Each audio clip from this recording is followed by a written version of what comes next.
You have just woken up as a great white shark in the deep waters off Cape Point. For the next 3 hours, you are going to experience brutal feeding competitions, epic migrations across thousands of miles of open ocean, and even violent encounters with human technology. And this will not be easy, so good luck.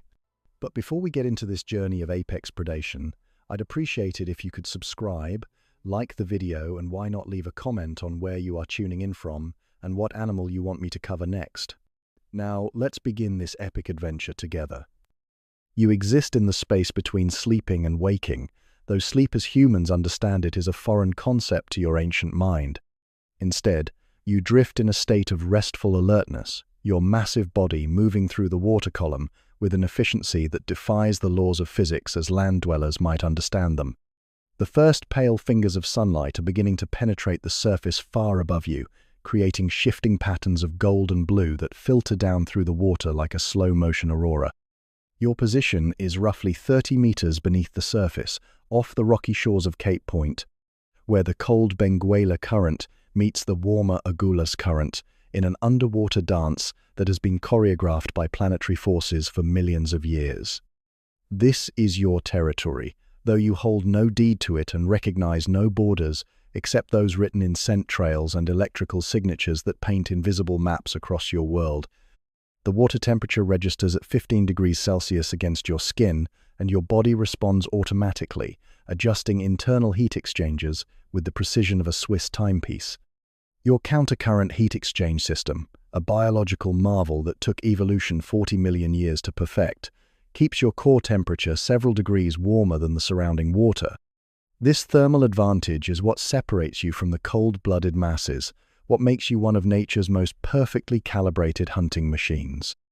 But right now, in these quiet pre-dawn moments, you are not hunting, you are simply being. Your enormous pectoral fins catch the current with subtle adjustments, allowing you to glide forward with minimal energy expenditure. Each movement is calculated, every motion serving a purpose in the endless equation of survival that governs your existence. Your tail, that magnificent crescent-shaped propeller, beats with metronomic precision, pushing your 4-meter length through the water with a grace that belies your bulk.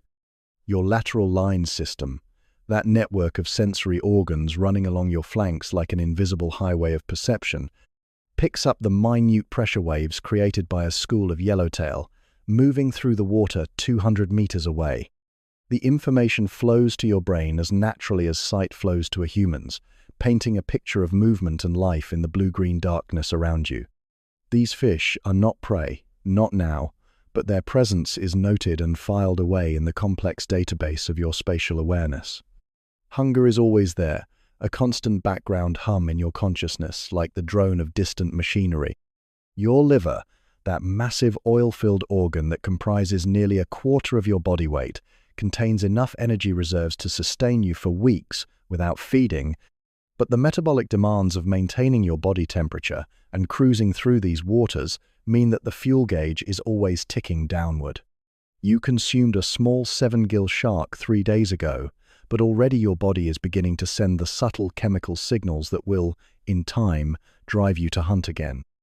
The scent receptors in your nostrils, each the size of a human fist, sample the water continuously as it flows past your head.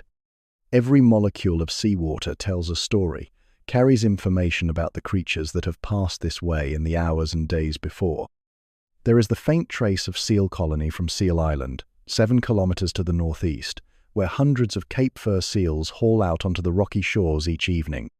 There is the metallic tang of blood from a fishing boat's bait bucket, probably 12 hours old, and already dispersing into the vast dilution of the ocean. But there are other scents too, ones that trigger a different kind of awareness in your ancient brain. The chemical signature of another great white, a mature female, passed through this area sometime in the night. She was larger than you, her scent trail indicating a length of perhaps 5 meters, and she was moving with purpose rather than the leisurely patrol pattern you've been maintaining. Competition, rivalry. The ocean may seem vast to surface dwellers, but to apex predators like yourselves, prime hunting territory is a finite resource worth defending. Your eyes, those black mirrors that have stared into the abyss for longer than human civilization has existed, scan the water column with mechanical precision. Unlike the popular misconception, your vision is excellent, adapted for the specific challenges of underwater hunting. You can distinguish colors, detect movement at distances that would surprise most marine biologists, and your eyes automatically adjust to the changing light conditions as you move through different depths. Above you, the surface world is beginning to wake up. Seabirds are starting their morning flights, their shadows occasionally flickering across the ceiling of your underwater realm. You are aware of them in the way that a security guard might be aware of movement on the periphery of his surveillance monitors, noted but not immediately relevant to your primary concerns. Your world exists in 3 dimensions, and the surface is just another boundary to be monitored and occasionally crossed. The water around Cape Point holds memories. Generations of your kind have cruised these same currents, followed these same scent trails, responded to the same biological imperatives that now drive your movements. You are part of an unbroken chain of predation that stretches back to when the continents themselves were arranged differently, when the ocean temperatures were warmer, when giant marine reptiles ruled the seas, and your ancestors were already perfecting the art of efficient killing. Your heartbeat is slow and powerful, perhaps 20 beats per minute, each contraction sending oxygen-rich blood through a circulatory system that would make a Formula One engineer weep with envy. Every aspect of your physiology has been refined by the relentless pressure of natural selection, every system optimized for the singular purpose of being the most efficient predator the ocean has ever produced. As the light from above grows stronger, your internal clock, synchronized to celestial rhythms and tidal cycles, begins to shift your behavior patterns from the restful cruising of night to the more active hunting posture of day. This transition happens gradually, imperceptibly, like the way a musician might slowly increase the tempo of a piece without the audience noticing the change until they realize they're tapping their feet to a completely different rhythm.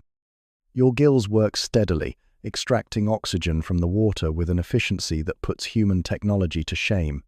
5 gill slits on each side of your head, each one a perfect biological valve that opens and closes in perfect coordination with your swimming motion. The water flows in through your mouth and out through these slits, but it's more than just breathing. It's part of your propulsion system, part of your sensory network, part of the complex integration of systems that makes you one of the ocean's most perfect machines.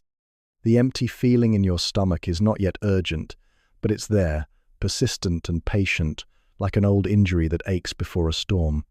Your last meal was substantial, but not enough to trigger the feeding torpor that follows a truly massive feast.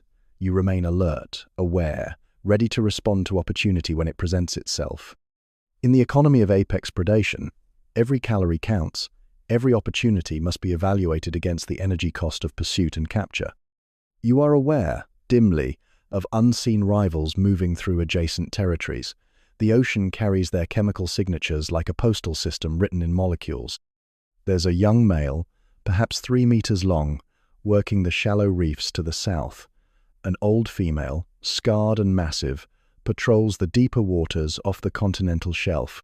Each of you maintains a careful balance of coexistence and competition, sharing the vast hunting grounds while jealously guarding the richest feeding areas.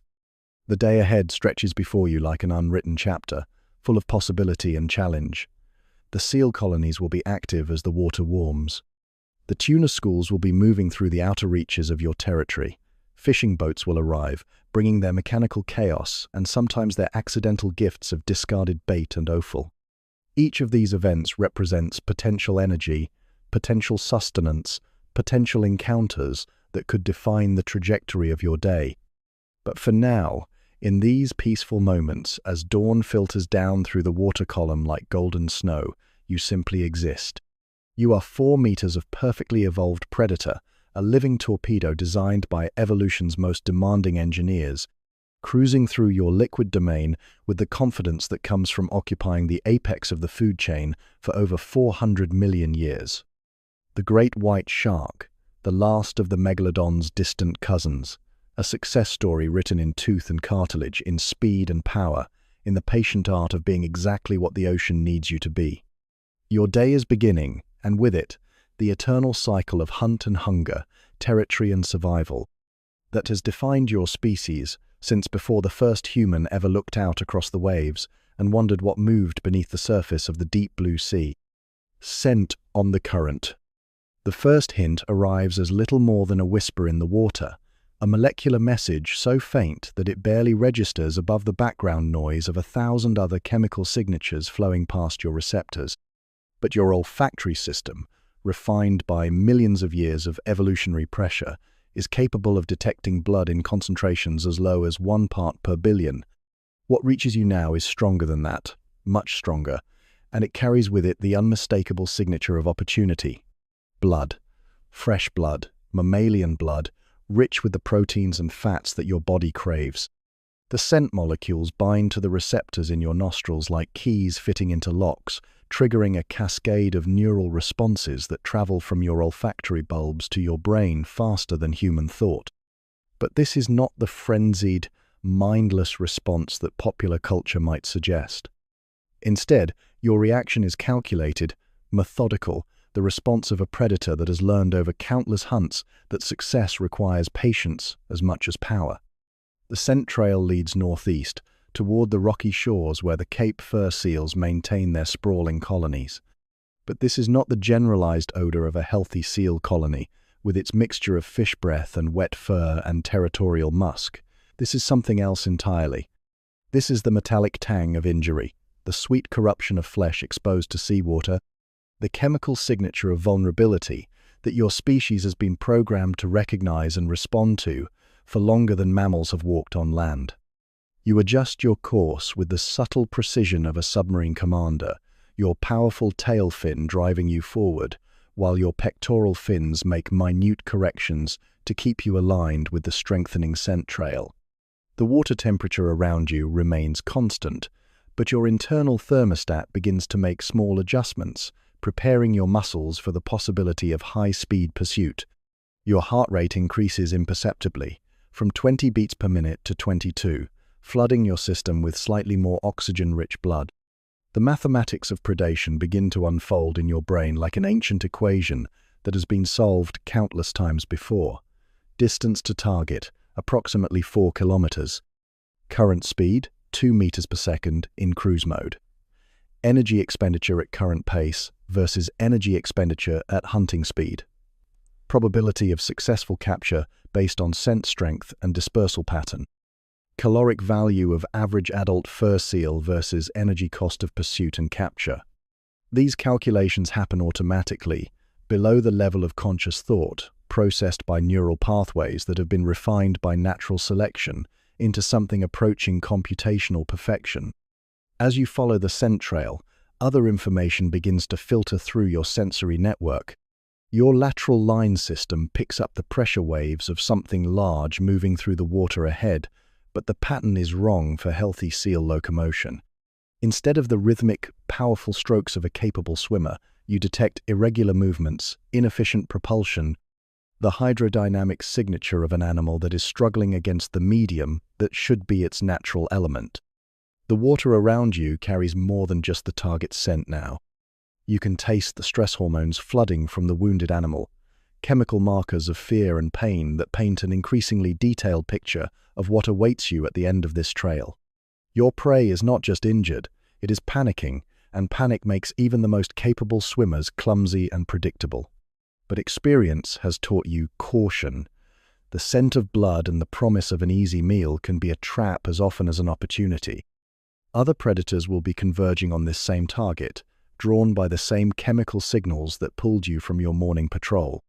Smaller sharks, bronze whalers, and seven gills will arrive first, their hunger overriding their caution. But there will be others too, competitors of your own size and strength, and encounters with rival great whites rarely end without scarring at least one of the participants. You pause in your pursuit, allowing your forward momentum to carry you while you process the increasingly complex stream of information flowing through your senses. The wounded seal is perhaps 2 kilometers ahead now, and the scent trail has strengthened to the point where you can begin to distinguish individual characteristics. Adult male, probably around 200 kilograms, with the thick blubber layer that will provide the high-energy meal your body requires. But there are other scents mixing with the blood now, the chemical signatures of at least 3 other large sharks converging on the same target.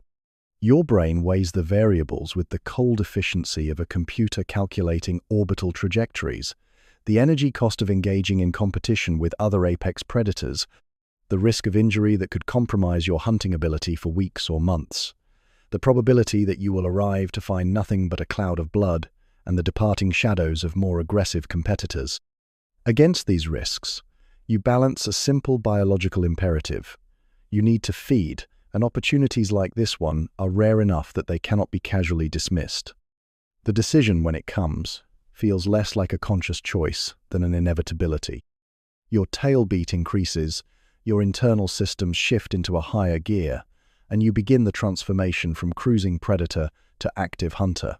Your metabolism accelerates, flooding your muscles with the biochemical cocktails that will allow you to achieve speeds that seem impossible for something of your size and mass. Your vision sharpens, your already acute senses become hyper-tuned to the slightest changes in your environment. The scent trail grows stronger with each powerful stroke of your tail, and you begin to taste not just blood, but the specific chemical signature of seal blubber beginning to leak into the water.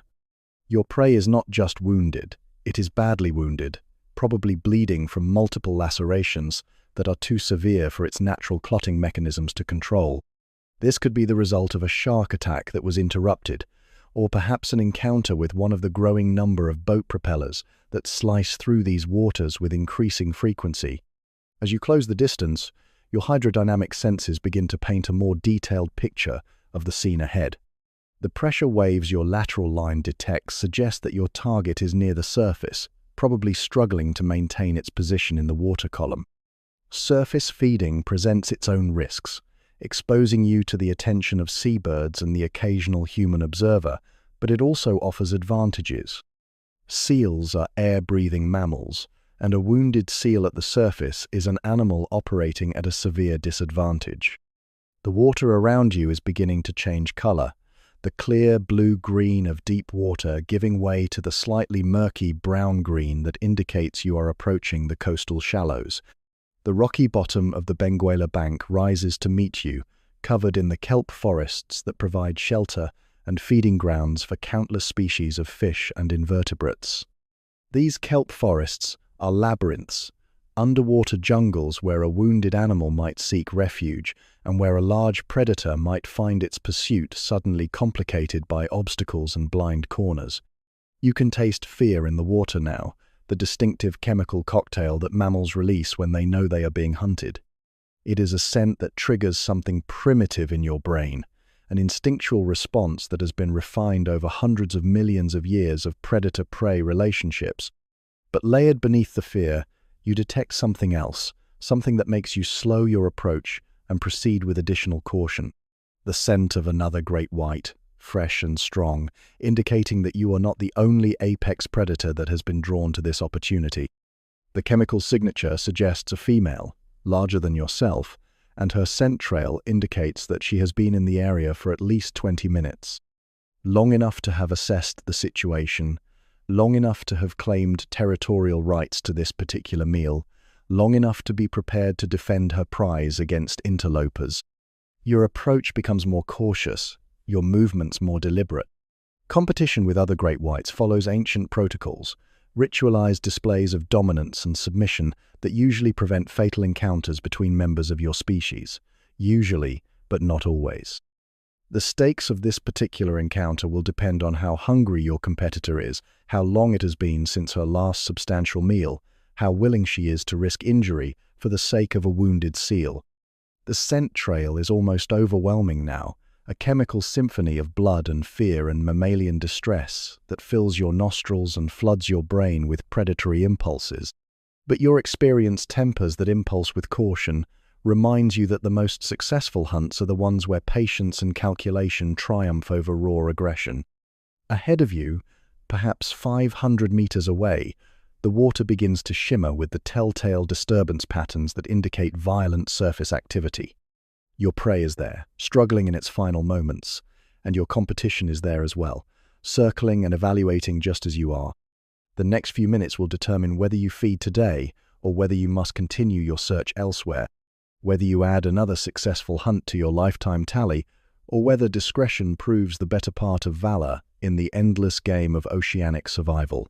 The scent grows stronger with each passing second, pulling you forward like an invisible current toward a confrontation that will test not just your hunting skills but your ability to read the complex social dynamics that govern interactions between apex predators in a world where there is no higher authority than strength, speed, and the ancient wisdom of knowing when to fight and when to simply fade back into the blue depths and wait for another opportunity.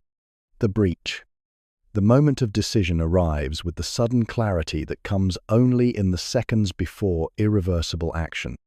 Through the murky water ahead, you can see the dark silhouette of your target, a 200-kilogram Cape fur seal struggling at the surface, its movements growing increasingly erratic as blood loss and exhaustion take their toll. The other great white, that massive 5-meter female whose scent trail you've been following, circles at a distance of perhaps 50 meters, her movements suggesting evaluation rather than immediate attack. Your position is perfect, 30 meters below the surface, directly beneath your target, with the advantage of depth and the element of surprise that comes from attacking from below. The wounded seal, focused on staying afloat and fighting the panic that comes with severe blood loss, has no awareness of the 4-meter torpedo of muscle and cartilage ascending from the depths beneath it. This is the moment that your entire evolutionary history has prepared you for, the culmination of millions of years of predator-prey relationships distilled into the next few seconds of explosive action. Your tail begins to beat with increased frequency, each powerful stroke driving you upward through the water column with accelerating speed. The biomechanics of your ascent represent one of nature's most efficient engines, your crescent-shaped caudal fin, acting as both propeller and rudder, transferring the massive power of your axial muscles into forward and upward momentum with minimal energy loss. Your body becomes a living projectile, perfectly streamlined, every surface designed to slip through water with the minimum possible resistance. 20 meters from the surface, your speed has increased to 15 meters per second, fast enough to overtake most fish, fast enough to surprise even the most alert prey.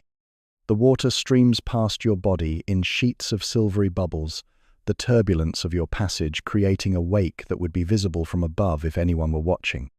Your mouth begins to open slightly, not yet the full gape that will come at the moment of impact, but enough to position your jaws for the strike that will follow. 15 meters, and your target is directly above you, a dark shape silhouetted against the bright circle of the surface. Your brain processes the final calculations of trajectory and timing with the precision of a ballistics computer, adjusting for the seal's movements, compensating for the slight current that might alter your path in the final seconds. There is no room for error now, no second chances if you miscalculate the physics of this ancient dance between predator and prey. 10 meters, and your body begins to undergo the final transformation from swimmer to weapon. Your nictitating membranes, those protective films that shield your eyes during attacks, begin to slide across your vision, giving the world a slightly milky appearance, but protecting your most vulnerable sensory organs from the violent impact to come. Your jaw muscles tense, preparing to deliver a bite force that will exceed 3,000 pounds per square inch, enough to crush bone, to sever limbs, to end the struggle in a single devastating moment. 5 meters, and the seal finally becomes aware of your presence. Perhaps it detects the pressure wave of your approach through its own lateral line system, or perhaps some ancient mammalian instinct recognizes the approach of death from below. It begins to turn, its powerful rear flippers churning the water in a desperate attempt to escape, but the movement is too little and far too late. The physics of the situation are inexorable now, the mathematics of predation reduced to simple equations of mass and velocity. The final meter passes in a blur of sensation and instinct. Your jaws snap open to their full extent, revealing the multiple rows of serrated teeth that have been waiting for this moment. Each tooth is a masterpiece of evolutionary engineering, curved and serrated to maximize cutting efficiency, designed to slice through flesh and blubber with surgical precision. Your entire skull has become a weapon, every bone and muscle dedicated to the singular purpose of delivering devastating bite force to your target. Impact. Your jaws close around the seal's midsection with the inexorable force of a hydraulic press, your teeth penetrating deep into the thick layer of blubber that insulates the marine mammal from the cold waters of the Southern Ocean. The sensation is both familiar and intensely satisfying, the feeling of teeth meeting flesh, of a successful hunt reaching its climax. The seal's struggles intensify for a moment, its powerful flippers beating against your head and flanks, but these impacts are absorbed by your thick skin and the cartilaginous structure of your skull. But the attack is not finished. Your momentum carries both you and your prey upward through the final meters of water, bursting through the surface in an explosion of spray and foam that sends sheets of water cascading in all directions. For a moment that seems to last forever, you are airborne, your 4-meter length completely clear of the water, suspended in the alien medium of air by the power of your initial ascent. The sensation of flight is unlike anything else in your experience. The water that is your natural medium falls away beneath you, replaced by the strange lightness of air that provides no support, no resistance, no familiar pressure against your body. Your gills, suddenly exposed to the atmosphere, clamp shut automatically to prevent the loss of the precious water that carries oxygen to your blood. Your lateral line system, so perfectly adapted to detecting pressure waves in water, becomes momentarily useless in the thin medium of air. Gravity begins to assert its dominance, pulling your massive body back toward the surface of the ocean, but for these few precious seconds you are something impossible. A creature of the deep temporarily transformed into a creature of the air. The seal remains locked in your jaws, its struggles growing weaker as your teeth maintain their grip and the massive trauma of your bite begins to shut down its systems.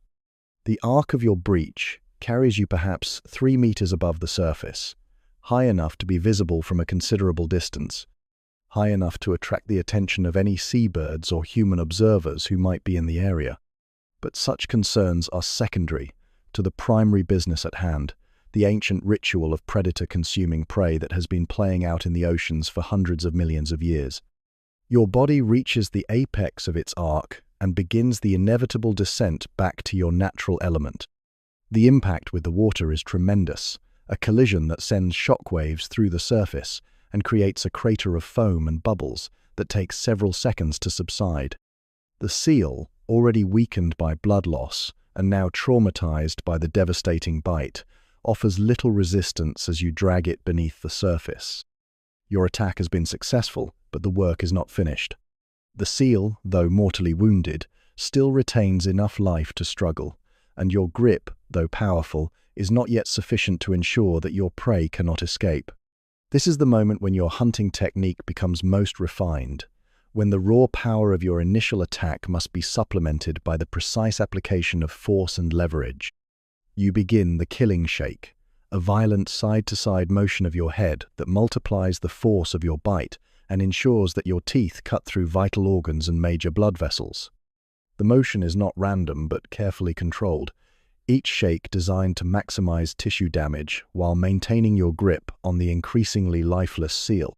The water around you begins to turn red as the mammal's blood leaks from multiple wounds, creating a crimson cloud that will soon attract other predators to the scene. Within 30 seconds, the seal's struggles cease entirely. Its nervous system, overwhelmed by trauma and blood loss, shuts down permanently, leaving you holding 200 kilograms of fresh meat and high-energy blubber. The hunt is over, the ancient contract between predator and prey fulfilled once again, but your work is not yet finished. The scent of blood in the water has created a beacon that will attract every predator in the area, from small reef sharks to the massive female great white who was circling nearby when you made your attack. Your success has made you temporarily vulnerable, encumbered by your prize, and exposed at the surface where escape options are limited. The next few minutes will determine whether you can secure your meal and retreat to safer waters, or whether you will be forced to defend your kill against competitors who are equally hungry and considerably less patient than you have been. The crimson cloud continues to expand around you, a liquid advertisement of your success that carries its own risks and rewards. You have fed, but the game is far from over. In the economy of apex predation, every successful hunt creates new challenges, new decisions, new opportunities for both triumph and disaster. The surface world above continues its morning routine, unaware of the ancient drama that has just played out in the depths below, while you prepare for the next phase of the endless cycle that defines your existence in the deep blue world. Rival shadows. The taste of victory is still fresh in your mouth when the first challenger arrives. She emerges from the blue-green haze like a living shadow, her 5-meter length dwarfing your own considerable size, her movements carrying the confident authority of an apex predator who has never known defeat. This is the female whose scent trail you detected earlier, and her presence transforms your successful hunt from a moment of triumph into a potential confrontation that could define the next several hours of your existence. Your grip on the seal carcass tightens instinctively, but you resist the immediate impulse to flee. Flight would mean abandoning your hard-won meal, returning to the energy deficit that drove you to hunt in the first place, while standing your ground carries the risk of injury or worse.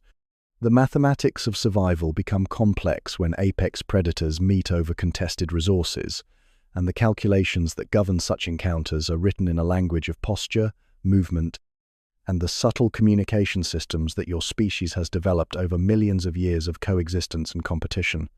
She approaches from your starboard side, her path calculated to intersect your position without appearing overtly aggressive.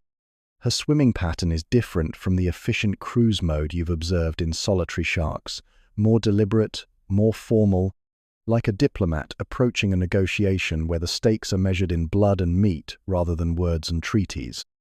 Her massive pectoral fins are held slightly away from her body, increasing her apparent size while also serving as a display of her impressive span and the power that lies within those perfectly adapted appendages.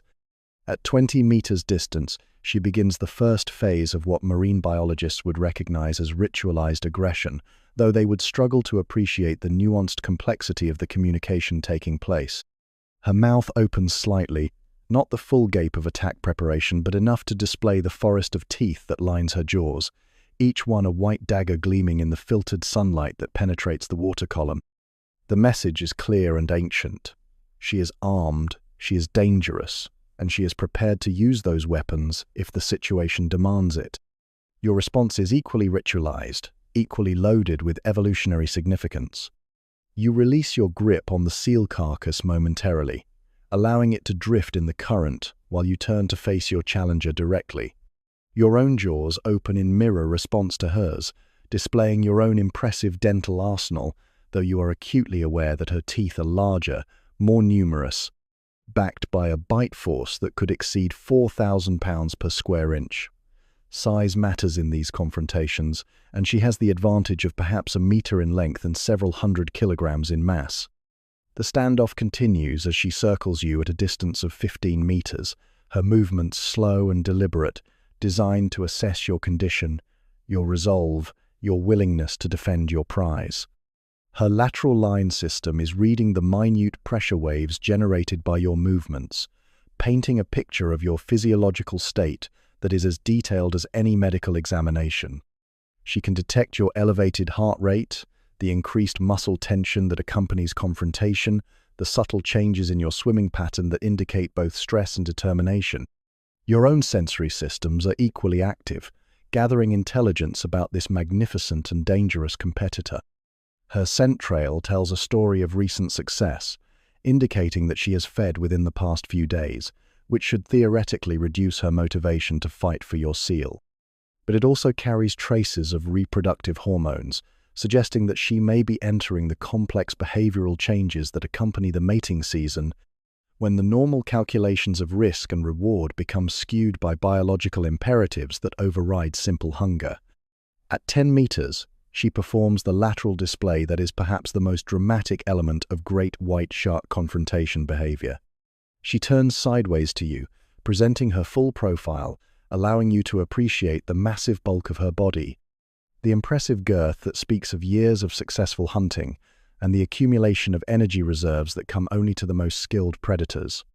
Her flanks bear the scars of previous encounters, pale lines and circular marks that tell the story of a life lived at the apex of the marine food web, where competition is constant and victory is never permanent. Your own lateral display follows immediately, a response that is part instinct and part calculation. While you cannot match her impressive size, your own scars and condition speak to your experience and capability. The circular wounds left by cookie-cutter sharks dot your flanks like medals of endurance, while the parallel scratches left by territorial disputes with other great whites serve as proof of your willingness to fight when necessary. This is not the display of a young, inexperienced shark, but of a mature predator who has earned his place in these waters through skill and determination. The tension in the water is almost palpable, a crackling energy that seems to affect even the smaller fish in the area. A school of yellowtail that had been feeding on the scraps drifting from your seal carcass disperses rapidly, their instinctual recognition of dangerous predator behavior overriding their opportunistic feeding impulses. Even the kelp fronds seem to sway more urgently in the current, as if the ocean itself is responding to the potential for violence. She begins to close the distance, her approach shifting from diplomatic to predatory. At 8 meters, her swimming pattern changes subtly, her tail beat becoming more powerful, her pectoral fins adjusting to provide the maneuverability that would be necessary for a rapid attack. Your own body responds automatically, adrenaline flooding your system, your metabolism shifting into the higher gear that will be necessary if this confrontation escalates beyond ritual into actual combat. But then, something unexpected happens. Instead of continuing her approach, she performs a behavior that surprises you with its complexity and sophistication. She grasps a large piece of kelp in her jaws and shakes it violently, a demonstration of her bite force and head-shaking ability that serves as a proxy for what she could do to you if the situation demanded it. The kelp shreds under the assault, fragments drifting away in the current like confetti, and the message is unmistakable. This is what happens to things that oppose her will. Your response requires careful consideration. Direct mimicry of her kelp-shaking display might be interpreted as escalation, a signal that you are prepared to match her aggression level for level. But failure to respond appropriately could be seen as weakness, an invitation for her to press her advantage and claim your hard-won meal. The decision you make in the next few seconds will determine whether this encounter ends in mutual respect or mutual destruction. You choose a middle path, grasping your own piece of kelp, but performing a different display. Instead of the violent shaking that she demonstrated, you execute a series of precise bites, severing the kelp into neat sections with surgical accuracy. Your message is more subtle but equally clear. You may be smaller, but you are skilled, experienced, and capable of inflicting precise damage rather than relying solely on brute force. The effect of your display is immediate and gratifying. Her aggressive posture relaxes slightly, her approach becoming less predatory and more exploratory. She has received and processed your message, recognizing that while she may have the advantage in size and raw power, you represent a more formidable opponent than your dimensions might suggest. The calculus of confrontation has shifted, the potential costs of victory rising to a level that makes peaceful coexistence more attractive than violent competition. At 5 meters distance, she performs the behavior that signals the transition from potential conflict to tentative cooperation. She approaches the drifting seal carcass and takes a small, almost delicate bite from one of the rear flippers, her movements careful and non-threatening. She is not claiming the entire carcass, but rather requesting permission to share in the bounty, acknowledging your primary claim while asserting her own right to participate in the feast. Your decision comes quickly. The seal is large enough to provide substantial nutrition for both of you, and the energy cost of defending it against such a formidable competitor would likely exceed the value of the portions she might consume. More importantly, her willingness to share rather than simply take demonstrates a level of social sophistication that earns your respect. You move to the opposite end of the carcass and begin feeding, your actions serving as acceptance of her proposal for peaceful coexistence. The feeding that follows is a study in careful coordination and mutual respect. She takes the choicest portions, the blubber-rich sections that provide the highest energy content, while you focus on the muscle, meat, and internal organs that offer their own nutritional benefits. Your movements are synchronized, each of you maintaining awareness of the other's position and intentions, ensuring that no accidental contact occurs that might be misinterpreted as aggression. As you feed, the tension that characterized the initial confrontation gradually dissipates, replaced by the satisfaction that comes from successful conflict resolution and the prospect of a substantial meal. The interaction has established a temporary hierarchy, with her taking the role of dominant partner while you accept the subordinate but still respected position. This arrangement will govern future encounters between you, creating a social framework that reduces the need for repeated confrontations over territory and resources. The lesson of this encounter extends far beyond the immediate circumstances of sharing a seal carcass. In the world of apex predators, where every interaction carries the potential for fatal consequences, the ability to resolve conflicts through ritual rather than violence represents one of evolution's most sophisticated achievements. Your species has developed these complex communication systems because the alternative, constant warfare between equally matched predators, would be evolutionarily catastrophic for all involved. The sun climbs higher in the sky above, its light filtering down through the water to illuminate the scene of your successful negotiation. Two of the ocean's most perfect predators feeding side by side, their ancient rivalry temporarily set aside in favor of mutual benefit and the recognition that in a world of limited resources, sometimes cooperation serves survival better than competition. Voyaging Gyre. The feeding is finished. Your alliance with the great female dissolved as naturally as it was formed, and now the ancient pull of migration tugs at your consciousness like a tide that exists not in water but in time itself.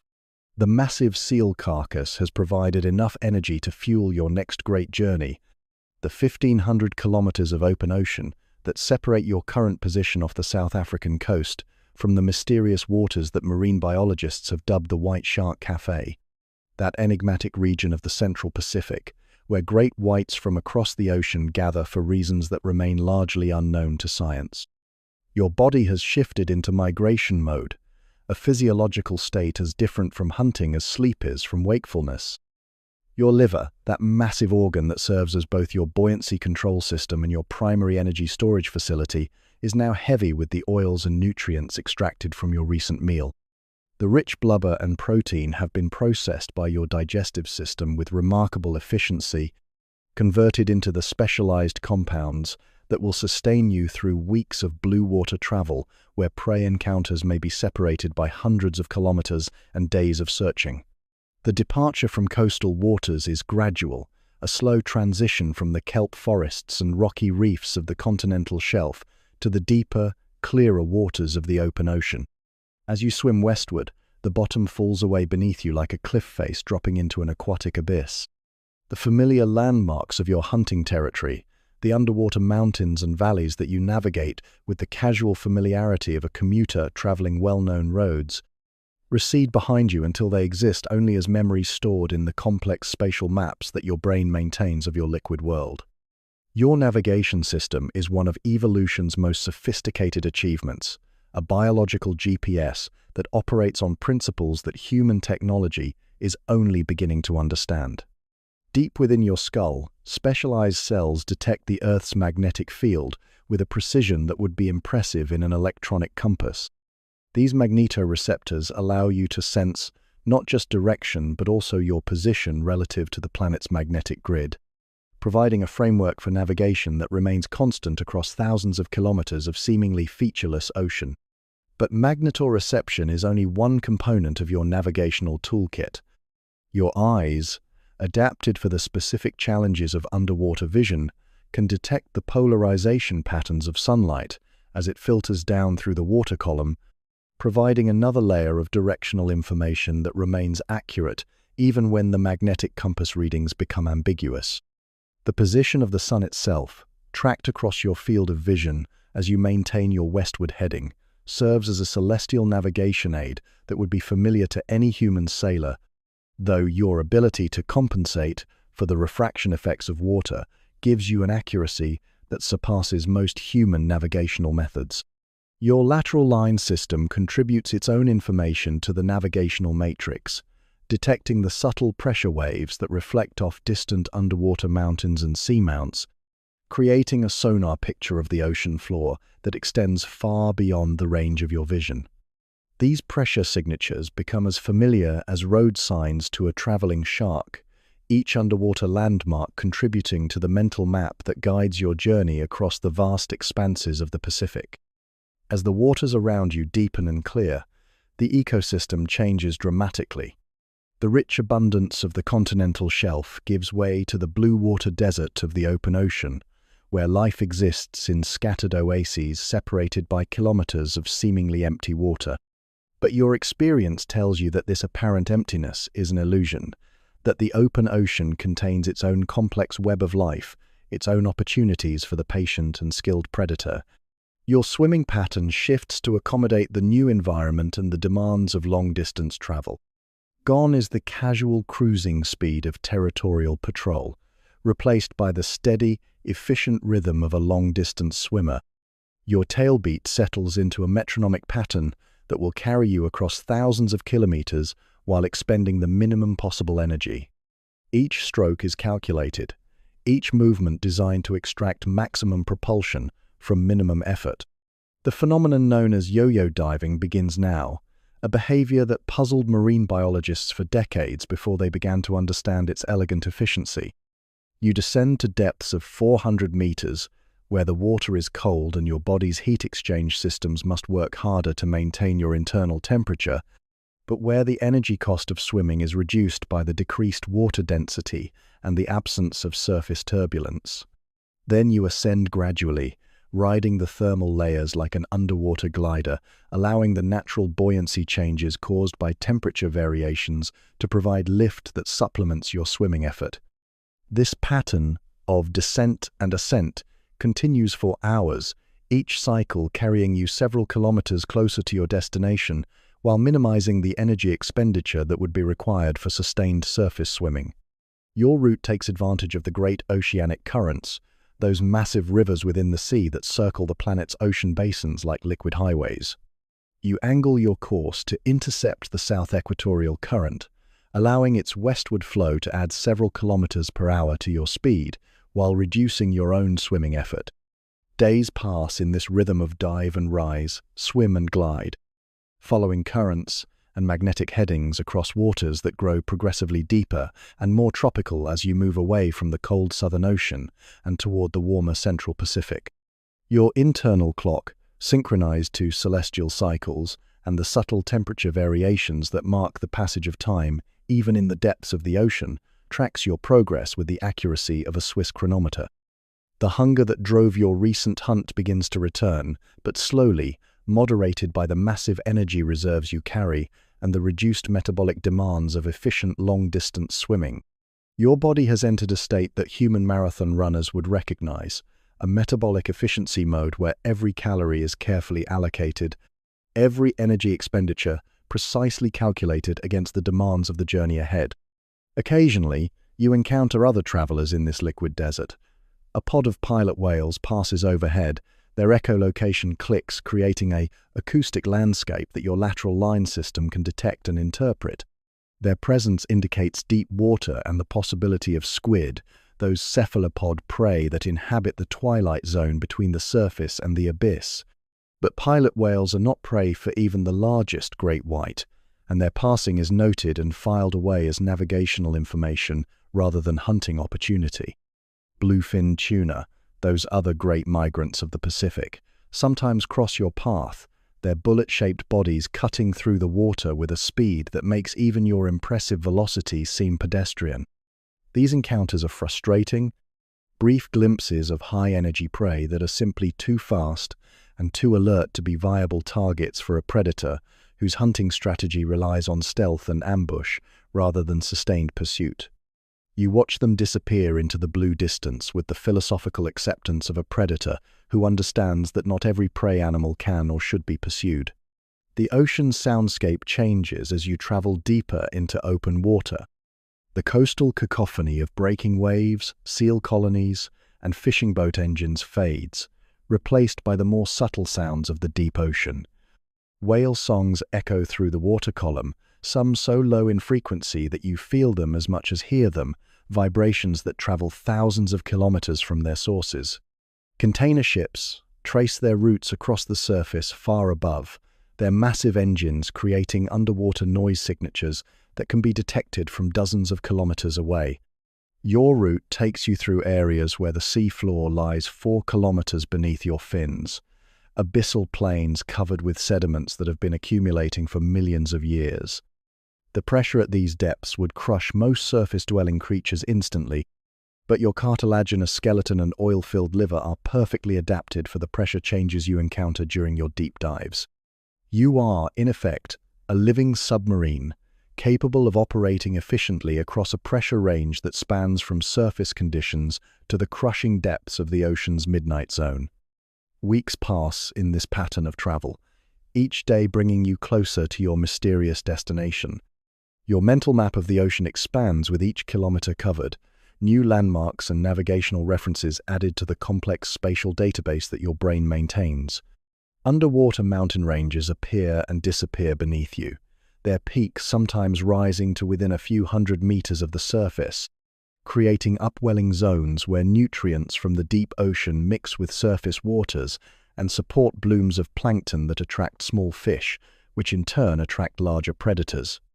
These oases of productivity break the monotony of blue water travel, offering opportunities for brief feeding stops that can supplement your energy reserves without significantly delaying your journey. A school of mahi-mahi, those colorful surface dwellers that follow floating debris and sargassum mats, provides a quick meal that requires minimal energy expenditure.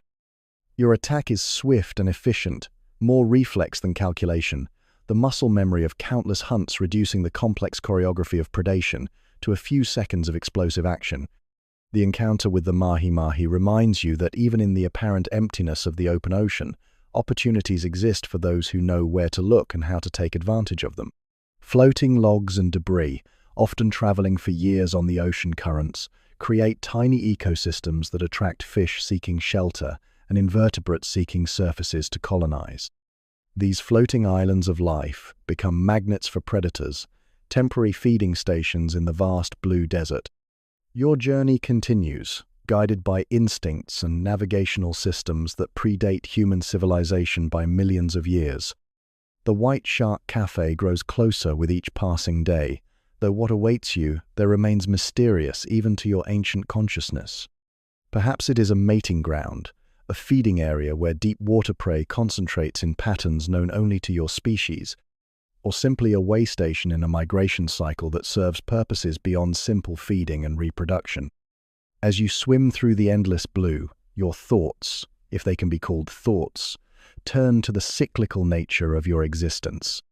Migration, feeding, competition, reproduction, the eternal patterns that have governed your species since before the continents assumed their current shapes. You are part of something larger than yourself, a participant in ecological cycles that span oceans and decades, a living link in the chain of predation and migration that has connected the far reaches of the Pacific for millions of years. The open ocean stretches before you, vast and full of possibilities, while behind you, the waters hold the memories of successful hunts and territorial encounters. Your body moves through the liquid medium with the easy efficiency of evolution perfected, each fin stroke carrying you closer to destinations and purposes that exist beyond the simple imperatives of hunger and survival, toward the deep mysteries that draw great whites across thousands of kilometers of open ocean toward gatherings that science is only beginning to understand. The open desert. The hunger returns gradually, like a tide that starts as a whisper and builds to a roar.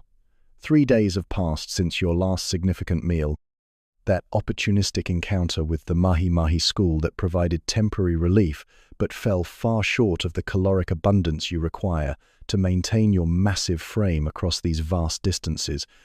Your liver, that remarkable organ that serves as both energy storage and buoyancy control, has been steadily depleting its oil reserves, each powerful stroke of your tail drawing down the carefully accumulated resources that separate survival from starvation in the blue water desert. The ocean around you has taken on the crystalline clarity that characterizes the deep Pacific, water so pure and empty that visibility extends for hundreds of meters in every direction without revealing anything more substantial than the occasional drift of marine snow, those microscopic particles of organic matter that settle through the water column like a gentle blizzard of death and decay. This transparency, beautiful in its alien perfection, is also a sign of the nutritional poverty that makes these waters a desert as challenging as any terrestrial wasteland. Your body's response to the growing energy deficit is subtle but inexorable. Your swimming speed decreases imperceptibly, your brain making automatic adjustments to conserve energy as your fuel reserves dwindle. Your internal thermostat begins to allow your core temperature to drift slightly lower, reducing the metabolic cost of maintaining your elevated body heat in the cold waters of the deep Pacific. These are the survival adaptations of a predator designed to endure extended periods between meals, but they come with their own costs and risks. The mathematics of starvation are unforgiving in their precision. Your massive liver, which can comprise up to 25% of your total body weight when fully loaded with oils and nutrients, is now perhaps 15% depleted. This might seem like a comfortable margin, but your body's energy accounting system operates on principles of exponential rather than linear decline. Each day without substantial feeding makes the next day's search more energy-intensive, more desperate, more likely to drive you toward hunting decisions that would normally be rejected as too risky or too energy expensive. Your sensory systems, those remarkable networks that make you one of the ocean's most efficient predators, are becoming hyper-tuned to any sign of potential prey. Your olfactory receptors, capable of detecting blood in concentrations as low as 1 part per billion, sample every molecule of water that flows past your nostrils with increased sensitivity. Your lateral line system processes every pressure wave, every minute disturbance in the water column, with the desperate attention of a radar operator searching empty skies for signs of incoming aircraft. But the ocean offers nothing. No scent trails of wounded prey, no pressure signatures of fish schools, no electrical fields generated by the nervous systems of potential meals. The blue desert stretches in all directions, beautiful and terrible in its emptiness, a liquid void that tests the limits of even your remarkable adaptations for survival in resource-poor environments. The psychological effects of extended hunger begin to manifest in ways that would be recognizable to any predator. Your normally methodical hunting behavior becomes tinged with what might, in a more complex consciousness, be called desperation. Shadows in your peripheral vision become potential prey until closer investigation reveals them to be nothing more than particles of marine debris or patches of slightly different water density. Your brain, optimized by millions of years of evolution to detect and pursue prey, begins to create phantom hunting opportunities in the sensory noise of the empty ocean. On the 4th day, hallucinations begin. These are not the complex visual fantasies that might plague a starving human, but rather sensory misinterpretations that reflect the specific nature of your predatory consciousness. A distant thermal layer creates pressure waves that your lateral line system initially processes as the movements of a large fish school. The electrical field generated by a piece of metallic debris falling through the water column triggers the same neural responses that normally indicate the presence of prey with functioning nervous systems. Each false alarm costs energy you can ill afford to waste. The acceleration required to investigate a potential hunting opportunity, the metabolic spike that accompanies the transition from cruise mode to attack mode, the disappointment response that follows the realization that no prey exists. All of these reactions drain your dwindling reserves while providing no compensation in return. Your body is beginning to cannibalize itself, breaking down muscle protein to fuel the essential functions of circulation, digestion, and neural activity. The temperature stratification of the deep Pacific offers one potential solution to your growing energy crisis, though it comes with risks that would be considered extreme under normal circumstances. Far below you, perhaps 900 meters down in the twilight zone where sunlight becomes nothing more than a theoretical concept, bioluminescent creatures create their own constellations in the permanent darkness. These deep water inhabitants represent a potential source of nutrition, but accessing them requires a descent into waters so cold that they could trigger hypothermic shock in even your well-adapted physiology. The decision to attempt a deep foraging dive is not made consciously, but rather emerges from the intersection of depleted energy reserves, extended search failure, and the increasingly desperate calculations that govern predator behavior when survival is at stake. Your descent begins gradually, a controlled dive that takes you deeper than you have traveled since the early stages of your Pacific crossing, into waters where the pressure increases with each meter and the temperature drops toward the point where even your remarkable thermal regulation systems begin to struggle. At 300 meters, the last traces of natural sunlight disappear entirely, leaving you in a world illuminated only by the living lights of bioluminescent organisms. The pressure at this depth is 30 times greater than at the surface, enough to compress your swim bladder significantly and require constant adjustments to maintain neutral buoyancy. Your body's heat exchange systems work harder now, fighting to maintain core temperature against the relentless cold that could slow your reflexes and compromise your hunting ability. The deep scattering layer, that vast community of organisms that migrates vertically through the water column each day in response to light levels, creates a diffuse cloud of potential prey around you. Lanternfish, squid, and various species of deep-water crustaceans move through the darkness like living stars, their bioluminescent displays serving purposes of communication, camouflage, and predator avoidance that you understand only in the most basic sense of predator and prey relationships. Your hunting strategy in this alien environment must adapt to conditions radically different from your normal surface and mid-water techniques. The extreme darkness makes visual hunting nearly impossible, forcing you to rely almost entirely on your electroreception and lateral line systems to detect and track potential prey. The cold water slows your reflexes and reduces your maximum swimming speed, while the increased pressure affects your buoyancy and maneuverability in subtle but significant ways. A school of lanternfish, their photophores creating a constellation of blue-green lights in the darkness around you, represents your first substantial prey opportunity in days.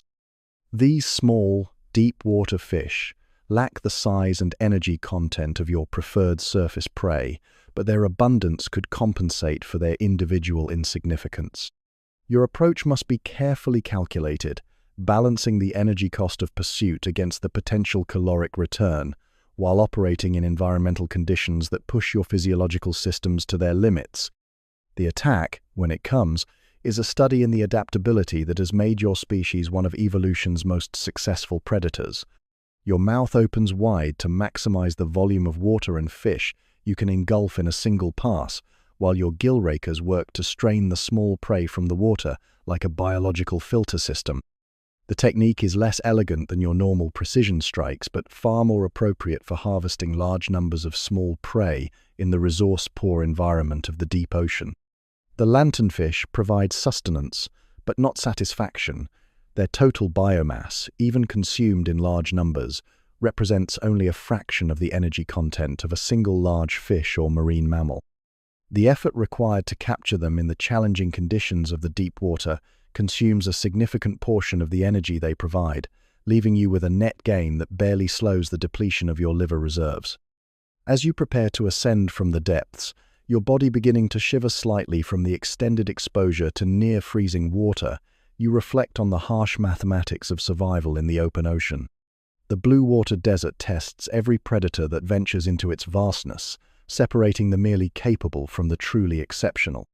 Your species has survived these challenges for millions of years, but that survival has come at the cost of countless individuals who miscalculated the risks, who ventured too far from productive waters, who failed to find sufficient prey before their energy reserves reached critical levels.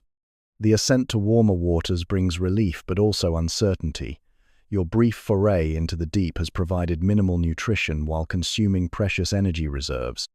The hunger that drove you downward remains largely unsatisfied, and the vast blue desert stretches endlessly in all directions, offering no immediate promise of the substantial prey encounter that your body desperately needs. The next few days will test not just your hunting skills but your ability to endure, to maintain hope and purpose in the face of an ocean that seems determined to reduce you to nothing more than another entry in the endless ledger of predators who ventured beyond their limits and never returned. Whale Fall Banquet. The scent reaches you first, as it always does, drifting through the water column like a message written in the ancient language of decomposition and opportunity. But this is not the sharp, metallic signature of fresh blood that triggered your recent hunts. Instead, it carries the complex bouquet of advanced decay, the rich chemical symphony that speaks of massive amounts of organic matter slowly surrendering to the ocean's eternal recycling processes. It is the scent of death on a scale that dwarfs even your most successful predations, and it pulls you forward with the irresistible attraction that carrion holds for any apex predator operating on dangerously depleted energy reserves. Your course adjustments are automatic, driven by instincts that predate conscious thought by hundreds of millions of years. The scent trail grows stronger as you follow it deeper, descending through thermal layers that mark the boundaries between different zones of the ocean's vertical ecosystem. At 200 meters, the signature intensifies dramatically, indicating that you are approaching something extraordinary, a feeding opportunity that could transform your desperate situation into abundance beyond your immediate needs. At 400 meters, you encounter the first of the attendees at this underwater feast. Bronze whaler sharks, their sleek forms moving through the water with the focused efficiency of scavengers who have detected an opportunity too significant to ignore. Their presence confirms what your olfactory systems have been telling you. Somewhere ahead lies a bounty large enough to support multiple large predators, a resource concentration that occurs perhaps once in a decade in any given area of the open ocean. The water around you begins to change character, becoming slightly cloudy with particles of organic matter suspended in the current. Your lateral line system detects increasing activity, the pressure waves generated by multiple large animals moving in complex patterns around what must be a substantial food source. The temperature drops noticeably as you descend further, but your body's heat exchange systems compensate automatically, maintaining your core temperature at hunting optimal levels despite the increasing cold. At 500 meters, the source of all this activity finally comes into view, and the sight triggers a response in your predatory brain that is part calculation and part pure, primitive satisfaction. A humpback whale, 40 tons of biomass when it was alive, now lies on the rocky bottom of an underwater mountain, its massive carcass already in the advanced stages of decomposition, but still containing enough nutrition to sustain entire ecosystems for months or years to come.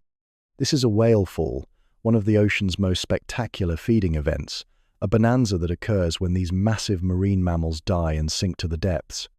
The whale appears to have been dead for several weeks, long enough for the initial stages of decomposition to create the rich scent trail that attracted you, but recent enough that the vast majority of its biomass remains unconsumed. It is a lottery ticket in the endless game of oceanic survival, and you have arrived early enough to claim a substantial prize.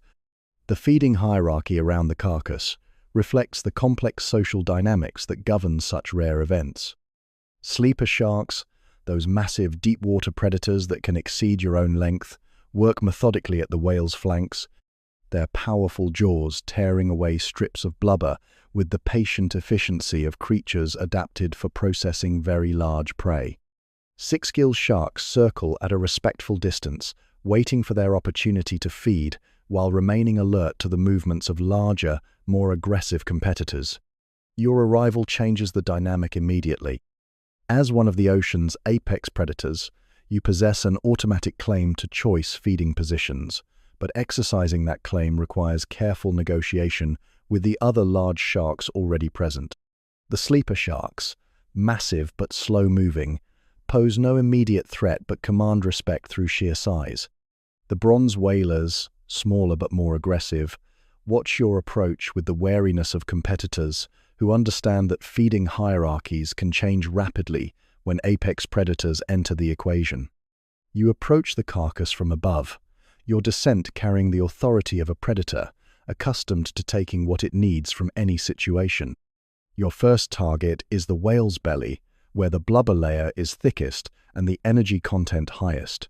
The flesh yields easily to your serrated teeth, each bite removing several kilograms of lipid-rich tissue that your digestive system immediately begins converting into the oils and nutrients that will replenish your depleted liver reserves. The feeding becomes a meditation on abundance after scarcity. Each massive bite contains more usable energy than the entirety of your recent lanternfish meal, and the psychological relief of unlimited food after days of desperate searching creates a feedback loop that drives you to consume far more than immediate hunger demands. This is feast or famine feeding, the gorging behavior that allows apex predators to survive the long intervals between major prey encounters. Your position at the carcass establishes a temporary territory that the other sharks respect through a combination of your size, reputation, and demonstrated willingness to defend your feeding rights. The bronze whalers maintain a distance of several meters, feeding on the scraps that drift away from your more substantial excavations. The six gills work the extremities of the carcass, areas that offer decent nutrition without bringing them into direct competition with larger, more aggressive feeders. As you feed, other members of the deep ocean community begin to arrive, drawn by the chemical signals that radiate outward from the decomposing whale like an dinner bell that can be heard across hundreds of kilometers. Hagfish, those primitive eel-like scavengers that specialize in penetrating carcasses through natural openings, begin their own feeding activities inside the whale's body cavity. Giant amphipods, deep-sea crustaceans the size of footballs, swarm over the exposed surfaces like underwater locusts, their mandibles working constantly to process the softer tissues.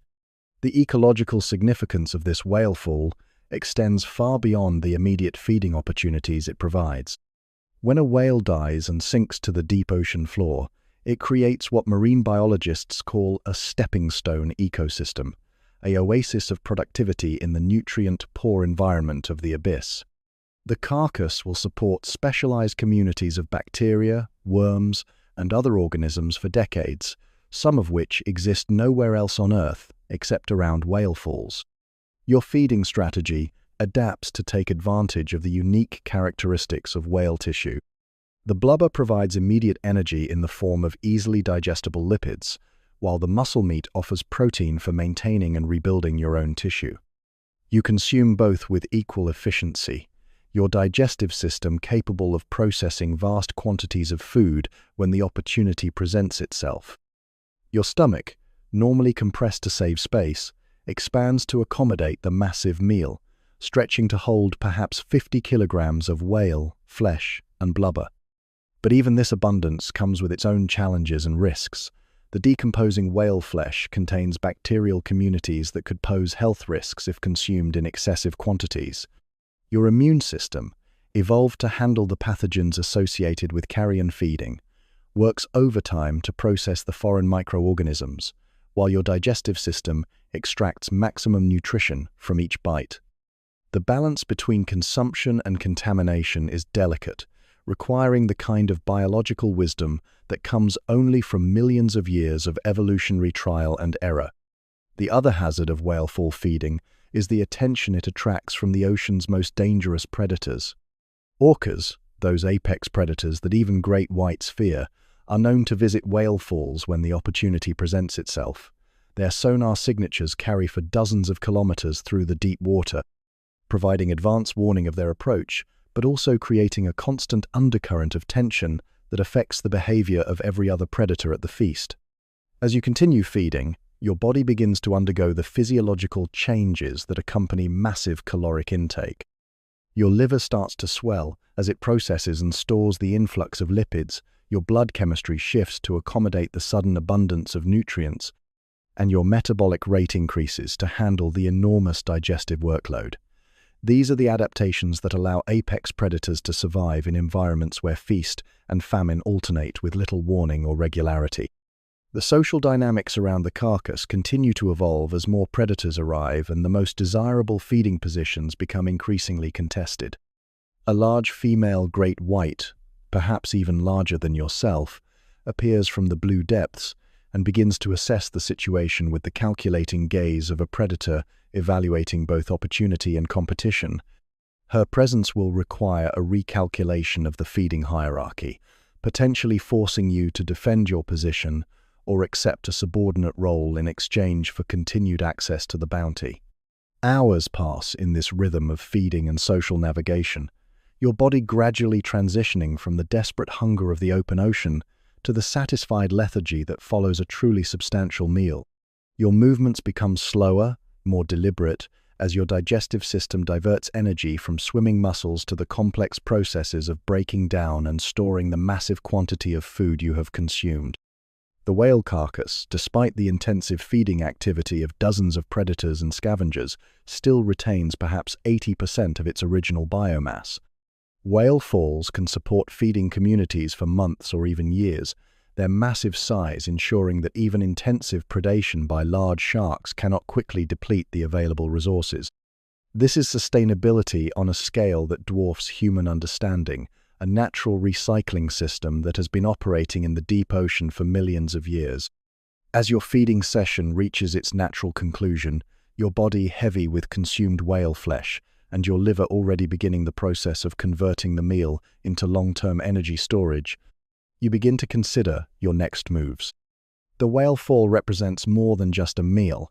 It is a resource that you could potentially return to over the coming weeks, a stable food source in the nutritional desert of the open ocean.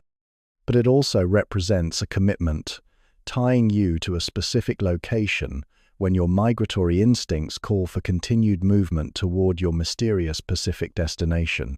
The decision, when it comes, reflects the complex balancing act that governs the life of any apex predator, the immediate benefits of abundant food weighed against the long-term costs of delayed migration, the security of known resources balanced against the potential opportunities that await in unexplored waters. The whale fall has provided what you needed most desperately, a massive infusion of energy that transforms your situation from critical to comfortable, but the ocean ahead still calls with the promise of destinations and purposes that transcend simple feeding. The deep water around the carcass continues to pulse with activity, a temporary ecosystem built around death and transformation, while you prepare to resume your journey across the vast Pacific, your body now carrying the energy reserves necessary to complete whatever mysterious purposes draw great whites to gather in the remote waters of the Central Ocean. Courtship currents. The chemical change in the water is subtle at first, a shift in the molecular composition of your liquid environment that registers in your consciousness, like the first notes of a song you recognize but cannot yet name.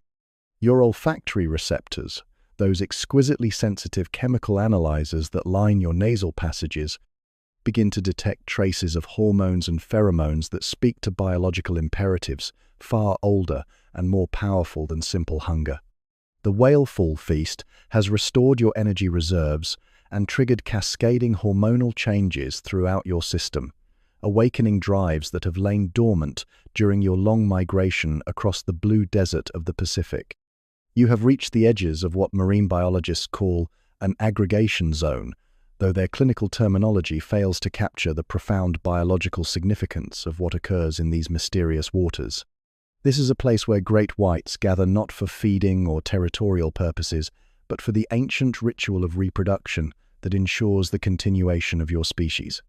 The water around you carries the chemical signatures of perhaps dozens of your kind, a concentration of apex predators that would be impossible to sustain under normal circumstances, but becomes feasible in the unique conditions that develop in these remote oceanic regions. Your own body has been preparing for this encounter throughout your migration, though the changes have been so gradual that they register more as subtle shifts in mood and motivation than dramatic physical transformations. Your liver, now heavy with oils and nutrients from the whale fall banquet, has been processing those resources not just for energy storage, but for the production of specialized hormones that will govern your behavior in the complex social interactions ahead. Your skin has taken on a slightly different texture, your movements have acquired a new purposefulness, and your normally solitary consciousness has begun to acknowledge the possibility of contact with others of your species. The first encounter comes as you crest an underwater ridge, your massive form silhouetted against the filtered sunlight that penetrates these mid-Pacific waters. She emerges from the blue haze like a vision from the deepest memories encoded in your DNA, a female great white of magnificent proportions whose presence immediately triggers responses in your nervous system that have been dormant since your last reproductive cycle several years ago. Her length exceeds your own by perhaps half a meter, her girth speaking of successful hunting and the accumulation of energy reserves that mark a reproductively viable female. Her scent trail, when it reaches your nostrils, is a complex chemical message that conveys information about her reproductive status, her health, her genetic quality, and her receptiveness to mating advances. The pheromones she releases are specifically designed to attract mature males, while simultaneously conveying warnings about her formidable size and defensive capabilities. She is advertising both opportunity and danger, invitation and threat, in a biological communication system that predates human language by hundreds of millions of years. Your approach must be carefully calibrated, balancing the powerful drive to reproduce against the very real risk that a misunderstood advance could result in serious injury or death. Female great whites during mating season are notoriously aggressive, their maternal instincts and protective behaviors heightened to levels that make them dangerous, even to males who outweigh them significantly. Your survival depends on reading her signals correctly, interpreting the subtle changes in her posture and movement that indicate whether she is receptive to courtship or preparing to defend herself against what she perceives as unwanted attention.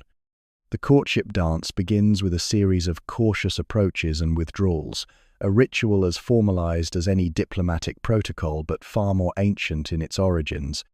You swim parallel to her course, maintaining a distance of perhaps 20 meters, your movements designed to demonstrate your size, health, and swimming ability without appearing threatening or overly aggressive. She acknowledges your presence with subtle changes in her own swimming pattern, neither encouraging nor discouraging your attention, but simply allowing you to maintain your position relative to her trajectory. Other males have detected her presence as well, their dark forms appearing from various directions as the chemical signals she broadcasts attract competitors from across the aggregation zone. The largest of these rivals is a massive specimen that may exceed even the female's impressive dimensions, his scarred flanks, telling the story of numerous successful matings and the violent encounters that often accompany them. His presence changes the dynamic immediately, transforming what began as a simple courtship display into a complex competition where reproductive success will depend as much on defeating rivals as on winning female approval. The competitive dynamics that follow are governed by rituals that balance the need to establish dominance against the imperative to avoid injuries that could compromise future reproductive opportunities. The largest male takes the primary courtship position, swimming directly alongside the female with the confidence of a competitor who has rarely been challenged successfully. You and the other males form a loose formation around the pair, each maintaining optimal position for a quick advance should the dominant male's courtship fail or should an opportunity arise to challenge his supremacy. The female's behavior becomes increasingly complex as she evaluates her multiple suitors, her movements designed to test their persistence, their swimming ability, and their willingness to invest energy in prolonged courtship displays. She begins a series of diving and ascending maneuvers that require precise coordination and sustained effort, effectively conducting a fitness test that will eliminate weaker or less committed males from consideration. Your own participation in these displays draws on energy reserves that you can ill afford to waste, but the reproductive imperative overrides normal conservation instincts. The chase that develops over the following hours covers dozens of kilometers of open ocean, a high-speed pursuit that tests the limits of your cardiovascular system and swimming efficiency. The female leads the procession through thermal layers and current boundaries, her route seemingly designed to maximize the difficulty and energy cost of following her. One by one, smaller males drop out of the pursuit, their energy reserves insufficient to maintain the pace she demands, or their commitment to the chase undermined by the increasingly aggressive behavior of the larger competitors. When the moment of selection finally arrives, it comes with the sudden decisiveness that characterizes most great white behaviors. The female slows her escape swimming and begins to circle in a tighter pattern, her movements indicating receptiveness to the advances of whichever male can successfully position himself for mating. The competition intensifies immediately, with the dominant male moving to assert his claim while you and the remaining competitors seek openings that might allow a successful challenge to his supremacy. The mating itself, when it occurs, is a brief but intense encounter that represents the culmination of complex biological and behavioral processes that have been millions of years in development. The male's approach requires precise timing and positioning, his movements coordinated with the female's to achieve the anatomical alignment necessary for successful copulation. The actual physical contact lasts only seconds, but those seconds represent the transfer of genetic material that will determine the characteristics of the next generation of apex predators. Your own opportunity comes when the dominant male, exhausted by his successful mating effort, temporarily withdraws to recover his strength. The female, her own energy depleted by the extended courtship chase, is momentarily vulnerable to approaches from other males, and you seize the opportunity with the quick reflexes that have served you throughout your predatory career. Your approach is swift and confident, your positioning precise, and the brief moment of contact that follows ensures that your genetic contribution will join that of the dominant male in influencing the offspring that will emerge from this encounter. The aftermath of mating brings its own challenges and behavioral changes. The hormonal surges that accompanied courtship and reproduction begin to subside, replaced by the exhaustion and disorientation that often follow intense reproductive encounters. Your energy reserves, already depleted by the extended chase and the metabolic demands of competition, require careful management to ensure that you can successfully complete whatever journeys await you in the coming weeks and months. The female's behavior changes dramatically after mating, her receptiveness to male attention replaced by an aggressive territorialism that makes continued proximity dangerous for any male, regardless of size or previous relationship. She begins to move away from the aggregation zone, her internal compass apparently reprogrammed by the hormonal changes accompanying pregnancy to seek different types of habitat suitable for the extended gestation period that will follow. The dispersal of the mating aggregation happens gradually over several days, as successful males and females respond to internal drives that pull them toward different destinations and purposes. Some will return to coastal hunting grounds, others will continue migrations to distant feeding areas, and still others will remain in the deep Pacific to pursue purposes that remain mysterious even to your ancient consciousness. The brief period of social interaction and intense competition gives way to the solitary existence that characterizes most of your species' adult life. Your own departure from the aggregation zone carries a sense of completion that extends beyond simple reproductive success. The complex biological drives that pulled you across thousands of kilometers of open ocean have been satisfied, the genetic imperatives that shaped your behavior for months have been fulfilled, and your consciousness begins to shift toward new purposes and destinations that will define the next phase of your existence. The Pacific stretches around you in all directions, vast and full of possibilities, while the chemical traces of the mating aggregation fade in your wake like memories of a particularly vivid dream. Your body carries new scars from the competitive encounters of the past few days, but also the satisfaction that comes from successful participation in the ancient rituals that ensure your species' survival across geological timescales. The currents that carried you to this remote mating ground now offer pathways to new territories and hunting grounds, to coastal waters, where prey concentrations might provide the substantial feeding opportunities needed to rebuild your energy reserves after the intensive demands of reproduction. But for now, in these quiet moments as the aggregation disperses and solitude returns, you simply exist in the satisfaction of biological purpose fulfilled and the anticipation of whatever challenges and opportunities await in the vast blue wilderness that surrounds you. Nursery sweep. The water begins to change character as you approach the continental shelf, shifting from the deep blue clarity of the open Pacific to the more turbid, nutrient-rich environment of the coastal shallows. Your migration from the mating aggregation has carried you eastward for weeks, following currents and magnetic headings that seem to emerge from genetic memories older than conscious thought. But now, As the seafloor rises beneath you and the familiar scents of kelp forests and seal colonies begin to register in your chemical detection systems, you encounter something that triggers responses far more complex than simple territorial recognition or hunting opportunity assessment. The water carries traces of your own kind, but these are not the chemical signatures of mature adults competing for resources or mates. Instead, your olfactory receptors detect the distinctive hormonal markers of juvenile great whites, the specific blend of growth hormones and stress chemicals that mark young sharks still learning the fundamental skills of survival in an ocean that offers no forgiveness for inexperience or mistakes. These are the scents of a nursery area, one of those rare coastal regions where young great whites gather in relative safety during their most vulnerable early years. Your internal response to these chemical signals represents one of evolution's most sophisticated programming achievements, a behavioral modification system that can override even the most fundamental predatory instincts in service of species survival.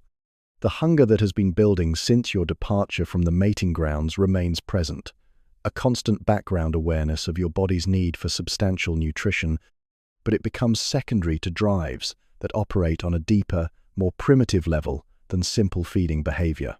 The approach to the nursery requires navigation through increasingly shallow waters, a transition that brings its own challenges and risks for a predator of your size and thermal requirements. The warm, productive waters of the continental shelf support abundant prey populations, but they also concentrate human activity to levels that make stealth and caution essential survival strategies.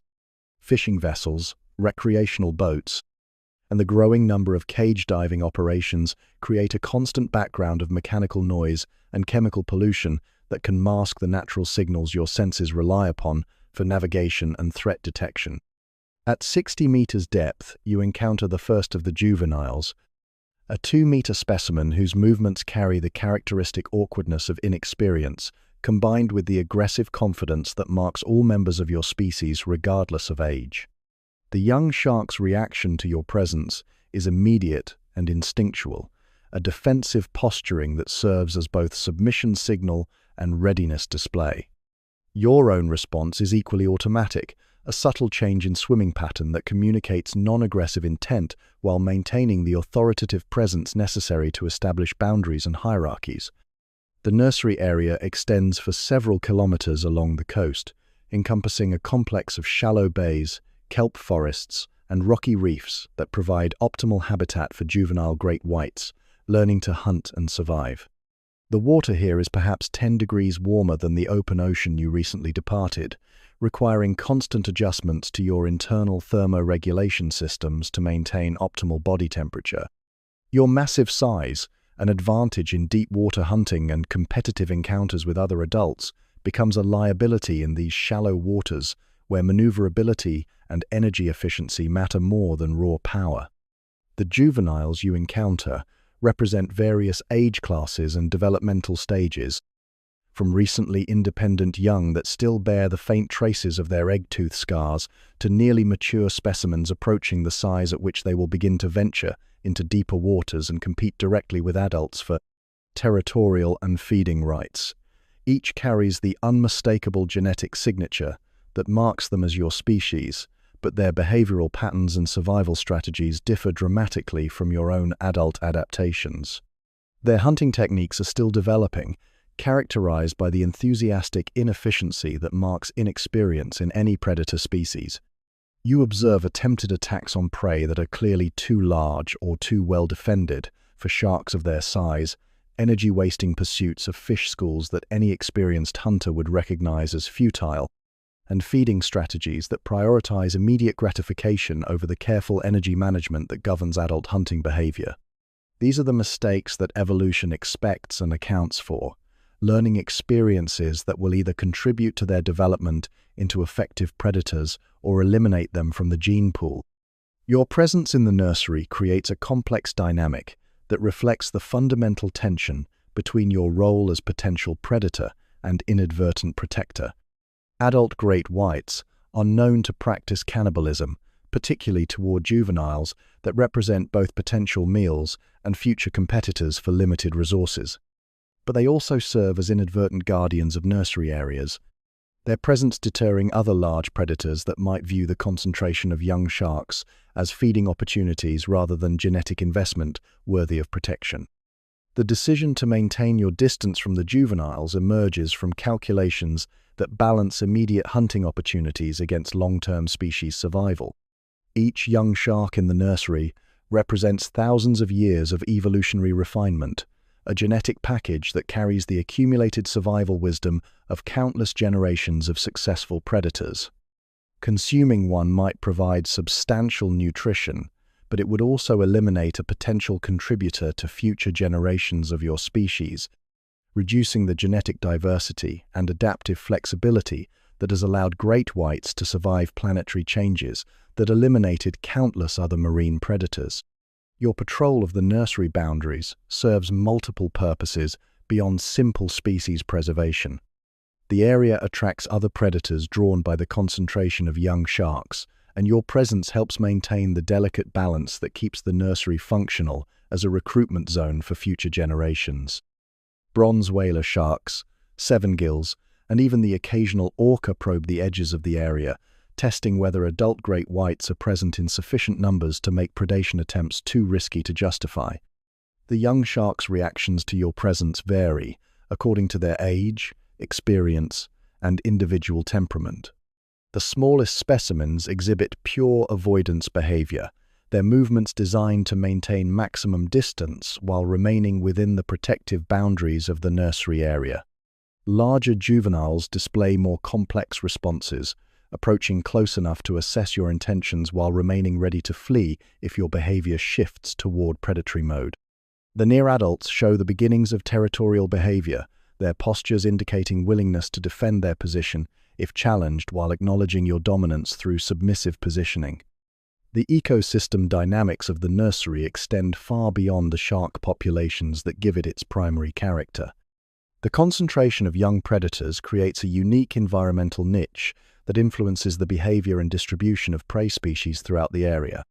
Fish populations develop specific adaptations for surviving in waters that contain high densities of learning predators, while marine mammals modify their movement patterns to account for the presence of juvenile great whites that may lack the experience to distinguish between viable and non-viable prey targets. Your own hunting behavior must adapt to the constraints imposed by operating within a nursery area. The normal techniques of ambush predation from deep water become complicated by the presence of juveniles, whose inexperienced movements might interfere with carefully planned attacks. The risk of accidentally injuring or killing young sharks during high-speed pursuits adds another layer of complexity to hunting decisions that are already influenced by factors of energy expenditure, prey availability, and competition from other predators. A dolphin pod that ventures too close to the nursery boundaries provides an opportunity to demonstrate the protective behaviors that adult great whites can exhibit toward juvenile members of their species. Your response to the dolphin's presence is immediate and unambiguous, a rapid acceleration toward the pod that serves as both warning and threat display. The dolphins, wise in the ways of predator behavior, recognize the message immediately and alter their course to maintain respectful distance from an area they now understand to be actively defended. The observation of juvenile hunting attempts provides insights into the learning processes that transform inexperienced young sharks into the ocean's most efficient predators.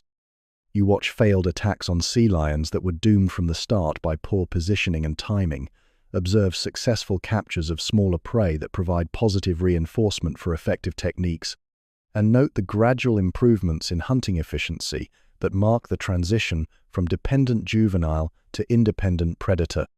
The nursery area represents one of the ocean's most remarkable examples of species self-preservation, a system where adult predators modify their own behavior to ensure the survival of the next generation.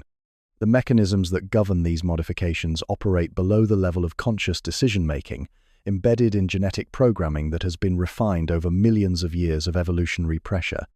Your presence here serves purposes that extend far beyond your individual survival needs, contributing to the continuation of predatory lineages that have shaped marine ecosystems since before the continents assumed their current configurations.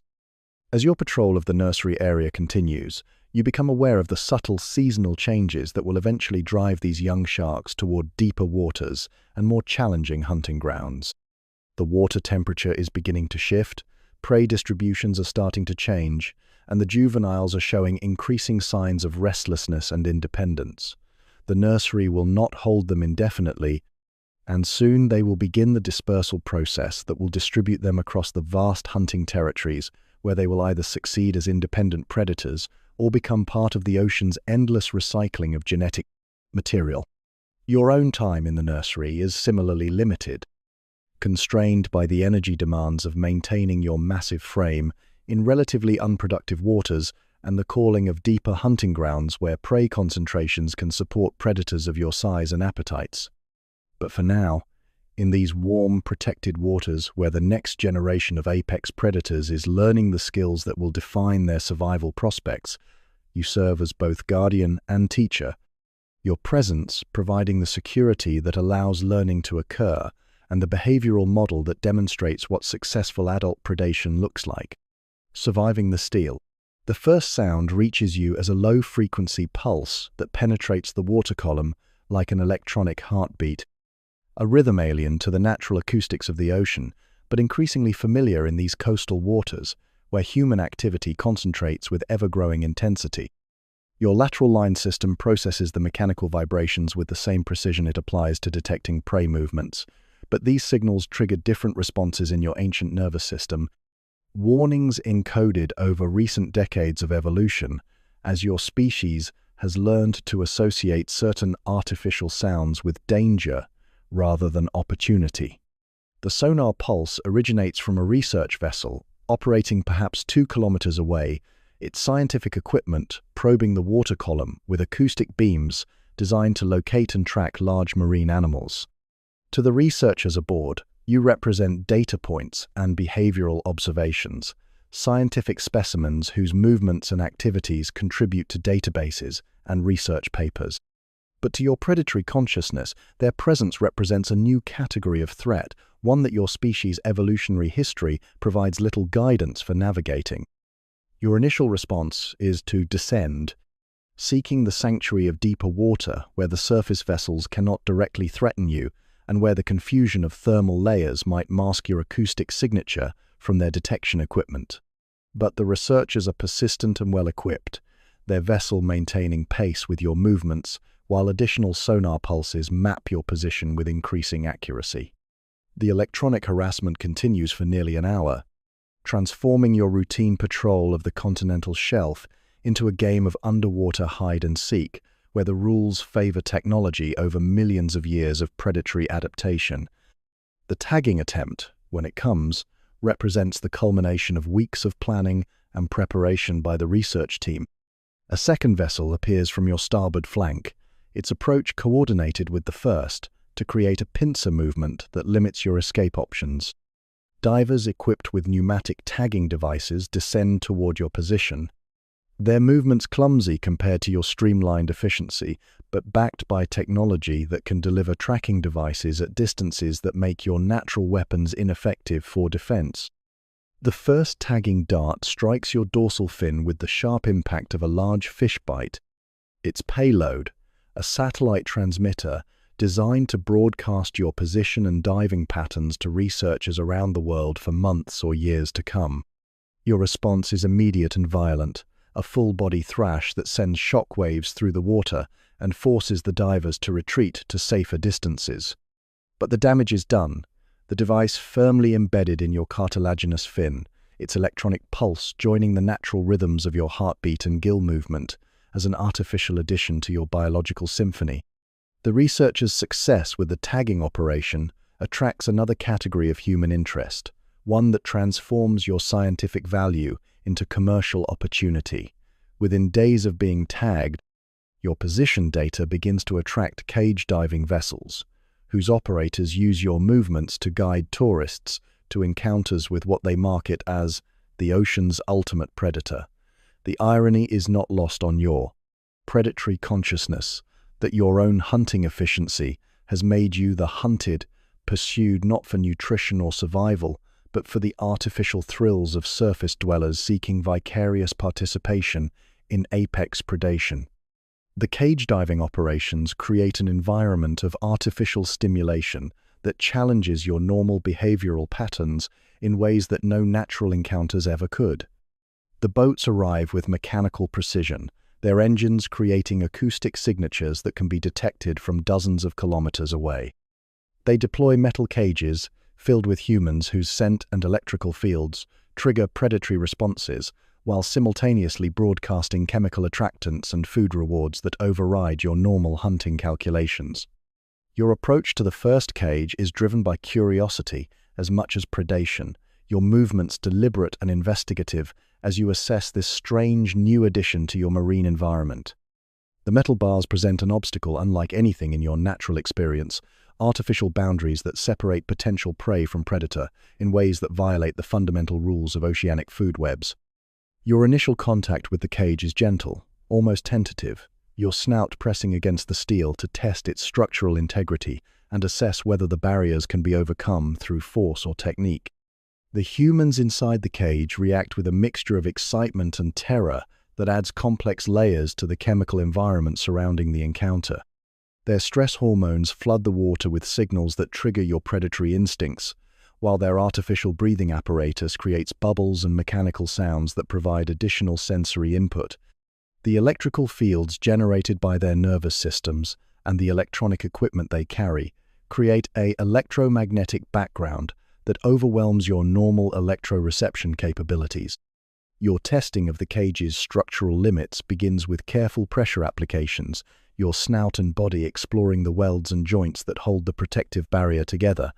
The metal feels strange against your skin, cold and unyielding in ways that contrast sharply with the yielding flesh of your normal prey. Your bite tests against the steel bars generate forces that exceed 3,000 pounds per square inch, enough to deform the metal slightly, but insufficient to compromise the cage's structural integrity. The artificial feeding that accompanies many cage diving operations creates another layer of complication in your interactions with human technology. Fish heads and blood slicks are deployed as attractants, providing genuine nutritional rewards that reinforce your association of human vessels with feeding opportunities. But these artificial food sources come with their own risks, including hooks and lines that can become entangled in your gill slits or digestive system, creating injuries that can compromise your hunting ability or prove fatal over time. The hook incident occurs during your fourth encounter with a cage diving operation, when an improperly secured bait line becomes wrapped around your pectoral fin during a feeding attempt. The steel hook penetrates the thick skin near your fin base, its barbed design, ensuring that any attempt to remove it through normal swimming motions only drives it deeper into your tissue. The pain is immediate and intense, triggering explosive escape behaviors that threaten to tear the embedded metal through vital blood vessels and nerve clusters. Your struggle against the hook and line creates a scene of spectacular violence that the humans observing from their protective cages interpret as aggression rather than desperate self-preservation. Your powerful thrashing sends shock waves through the water, while your attempts to bite through the steel cable connecting you to the surface vessel serve only to drive the hook deeper into your flesh. The situation escalates from scientific observation to emergency response as your increasing desperation threatens to result in serious injury or death.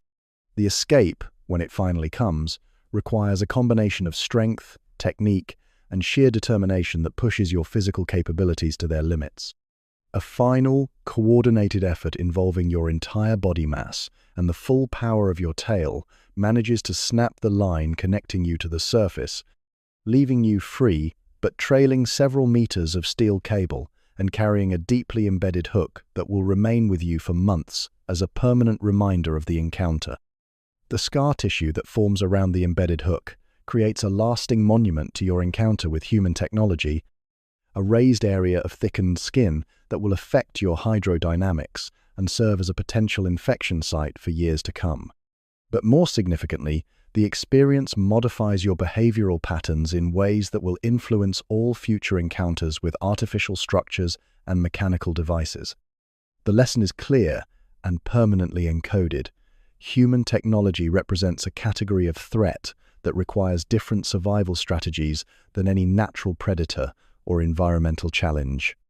Your modified behavior becomes apparent in subsequent encounters with research vessels and cage diving operations. Where once you might have approached with predatory curiosity, you now maintain cautious distances that keep you beyond the effective range of tagging equipment and entanglement hazards. Your movements become more erratic and unpredictable when human vessels are present, your normal hunting patterns disrupted by the need to constantly assess and avoid potential technological threats. The impact of human activity on your hunting efficiency becomes measurable in terms of energy expenditure and success rates that were optimized over millions of years of evolution, but must now be recalculated to account for artificial variables. The acoustic noise from boat engines masks the subtle sound signatures that help you locate prey, while the chemical pollution from fuel and waste products creates olfactory backgrounds that interfere with your natural scent tracking abilities.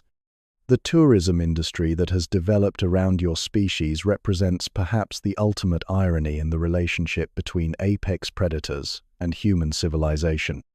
The very characteristics that make you a formidable predator, your size, power, and hunting efficiency, have transformed you into a commodity whose value lies not in your ecological role, but in your ability to generate artificial excitement for surface dwellers, seeking experiences that approximate the thrill of predation without its risks or responsibilities. Yet despite the challenges and complications that human technology introduces into your existence, you continue to adapt and survive, your ancient behavioral flexibility proving capable of incorporating even the most artificial threats into survivable response patterns. The steel embedded in your fin serves as a permanent reminder of the changing nature of oceanic survival, where success increasingly depends not just on predatory efficiency, but on the ability to navigate an environment increasingly dominated by the technological extensions of a species that never evolved to survive in your liquid world. The ocean around you continues to change as human activity expands and intensifies, but your species' remarkable adaptability suggests that even apex predators can learn to coexist with the growing technological presence in their ancestral hunting grounds. The lessons encoded in scars and modified behaviors may prove to be the foundation for survival strategies that will allow great whites to persist even as their environment becomes increasingly dominated by the artificial constructions of a terrestrial species whose impact on the oceans grows more profound with each passing year. Parasites, pilots. Your body has become a moving ecosystem, a 4-meter traveling reef that supports communities of smaller organisms whose lives are inextricably linked to your own survival and success.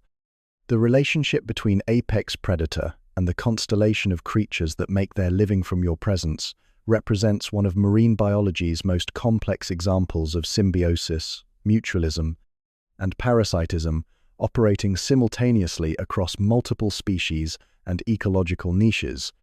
The most visible of your companions are the remoras, those sleek hitchhikers whose modified dorsal fins have evolved into powerful suction discs that allow them to maintain perfect positioning regardless of your speed or maneuvering intensity.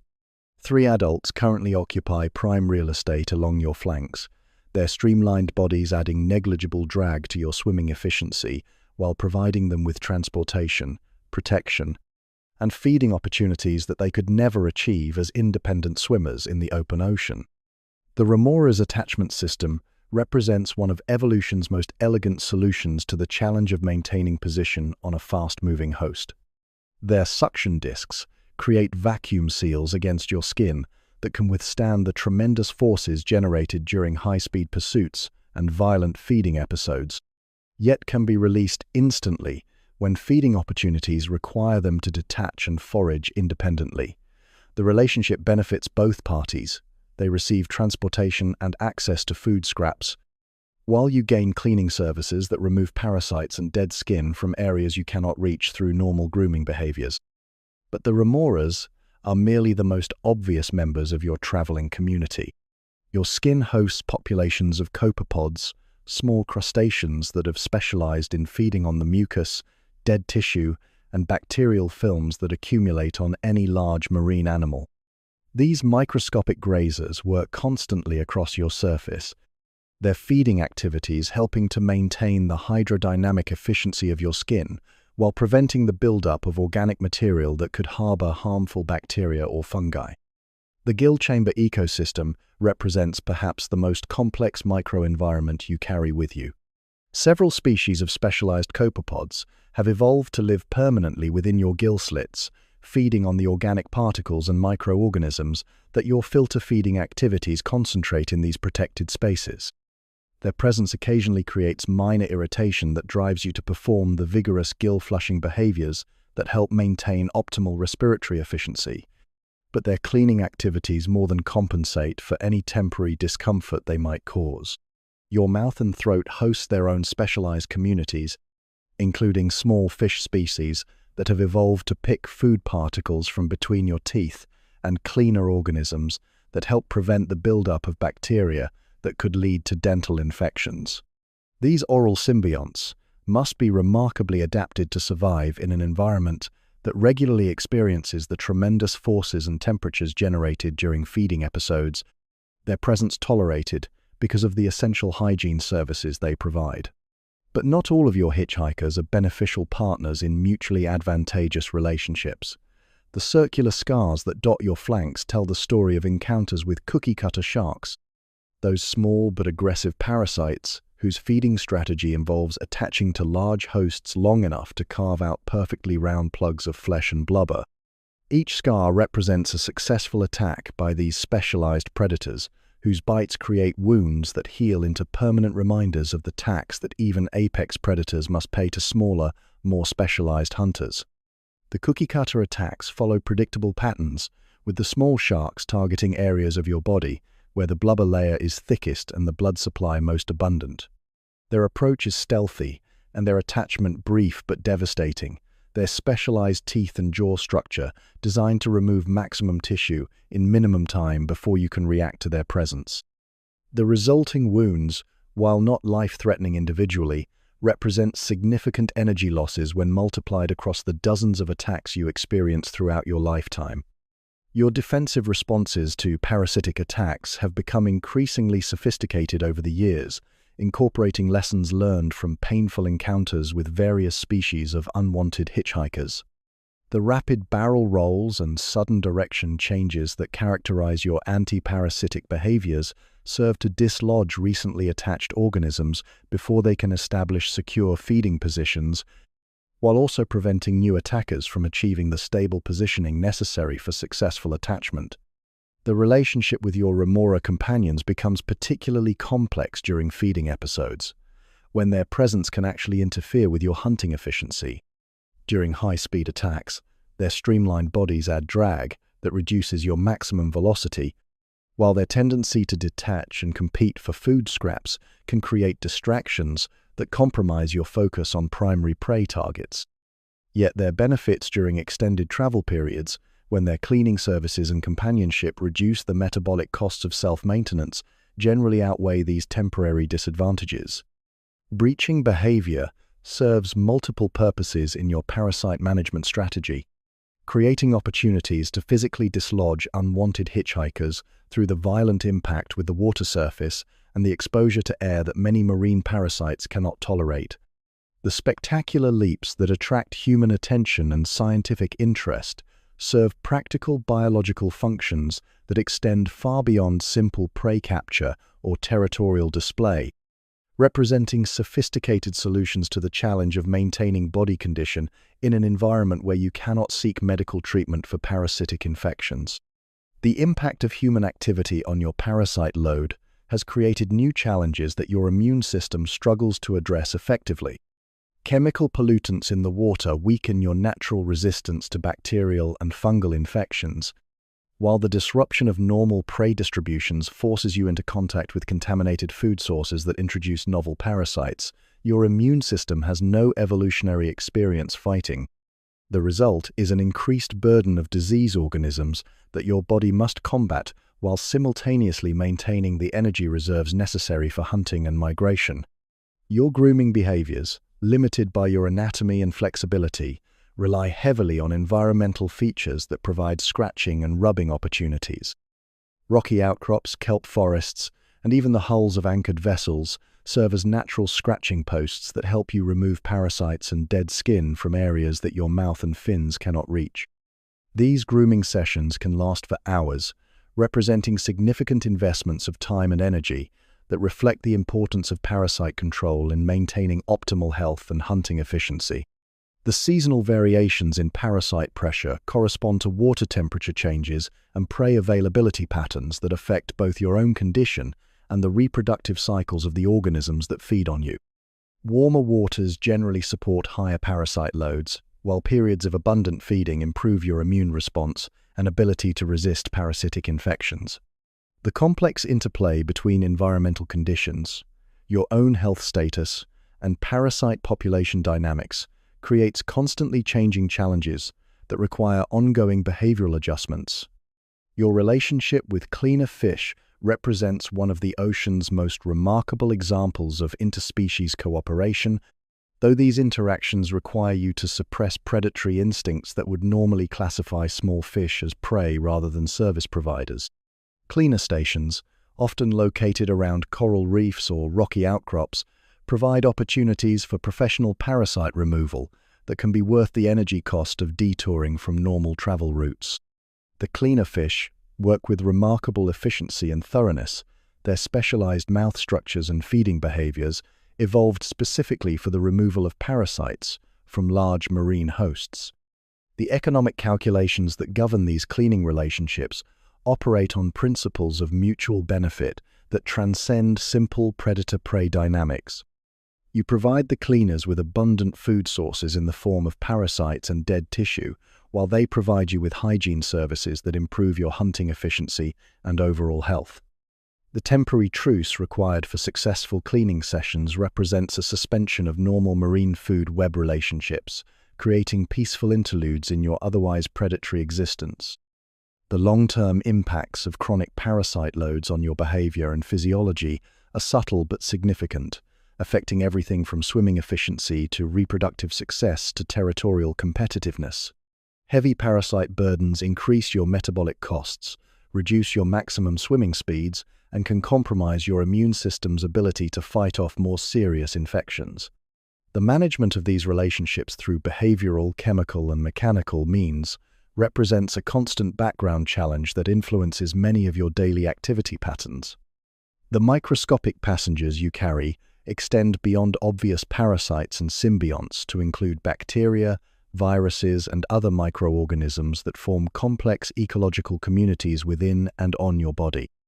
Some of these provide essential services such as aiding digestion or producing vitamins, while others exist as neutral passengers that neither help nor harm their host.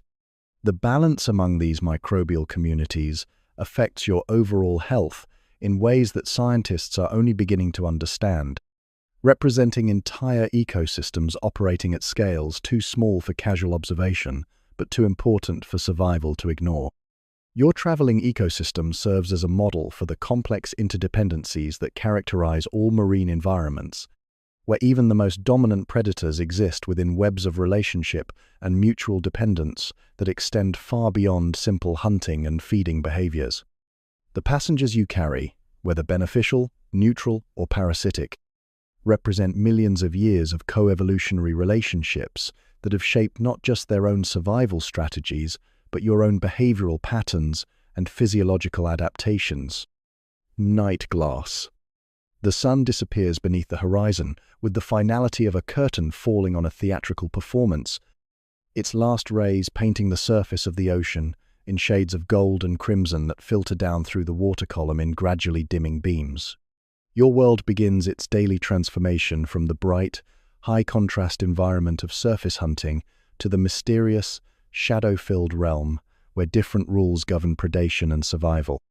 The transition triggers automatic adjustments throughout your sensory systems, preparing you for the nocturnal phase of your existence when darkness becomes both ally and challenge.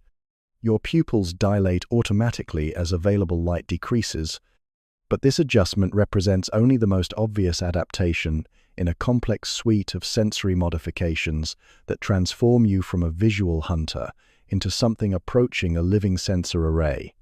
The tapetum lucidum, that reflective layer behind your retinas that gives your eyes their distinctive shine in artificial light, begins to function as a biological light amplifier, capturing and concentrating even the faintest traces of photons that penetrate the darkening water.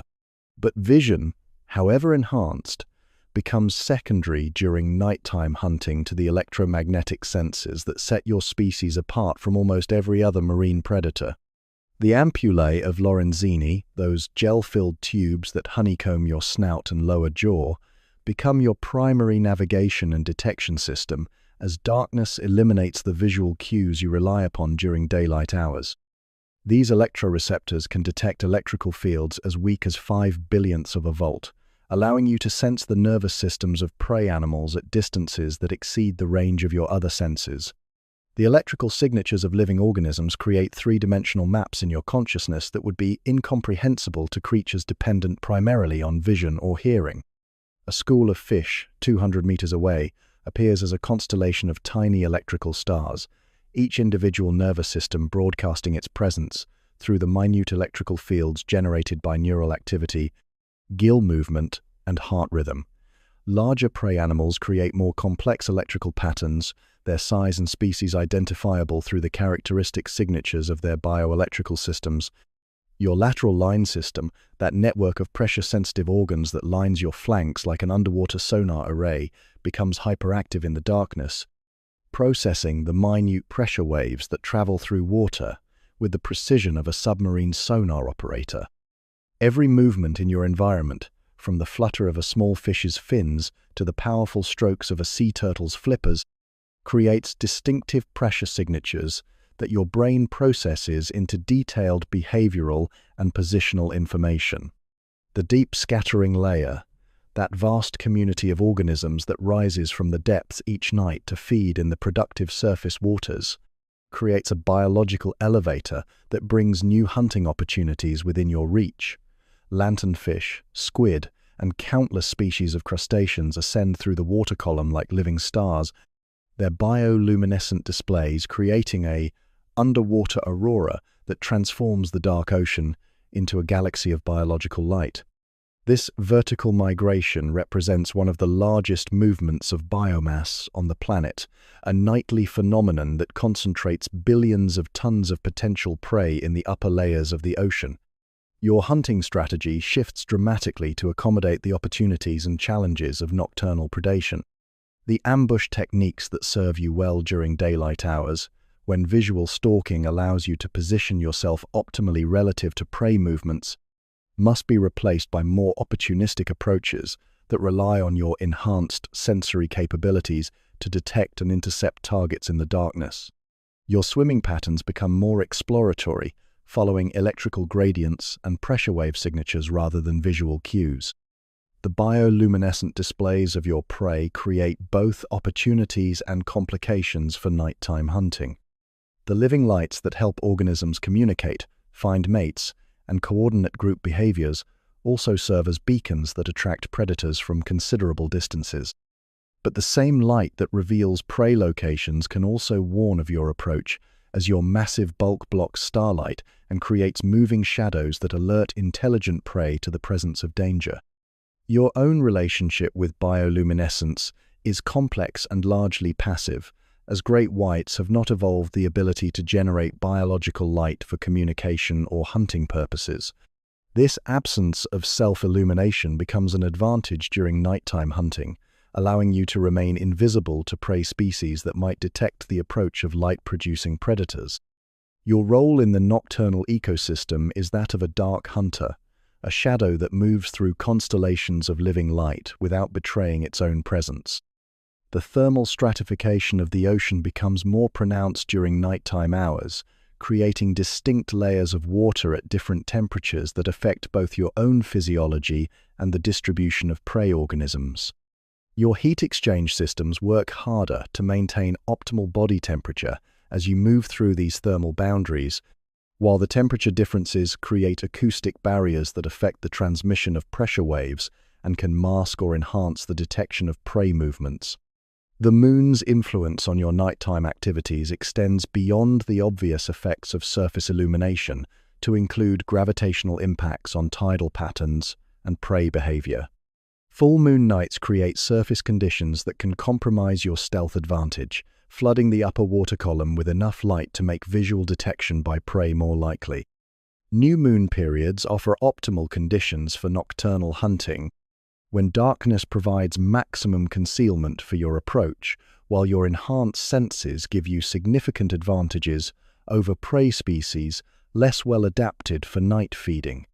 Your movement through the water during nighttime hours becomes more deliberate and energy efficient, taking advantage of the reduced activity levels of many prey species to achieve optimal positioning without the rapid maneuvering that characterizes daylight hunting. The steady, rhythmic swimming pattern you adopt serves multiple purposes, minimizing energy expenditure while creating consistent pressure wave signatures that help mask your approach from prey species that might detect more erratic movement patterns. The acoustic environment of the nighttime ocean differs dramatically from daytime conditions, with reduced boat traffic and fishing activity creating quieter conditions that enhance your ability to detect subtle sounds and pressure waves. But the darkness also brings new sources of acoustic interference, as nocturnal marine mammals become more active and their vocalizations can mask the sounds generated by potential prey. Whale songs, dolphin echolocation, and the feeding sounds of large fish schools create a complex underwater soundscape that requires constant interpretation and filtering. Your encounters with other large predators become more frequent during nighttime hours, as species that normally occupy different hunting territories converge on the rich feeding opportunities provided by the ascending deep scattering layer. Territorial boundaries that are clearly defined during daylight hours become blurred in the darkness, leading to unexpected encounters with other great whites, large sharks of different species, and marine mammals that might view you as either competitor or potential threat. The hunting success rates during nighttime hours vary significantly depending on prey species, environmental conditions, and your own energy status. Some prey animals become more vulnerable in the darkness. Their reduced visual capabilities and reliance on group coordination, making them easier targets for a predator equipped with sophisticated electroreception and pressure wave detection.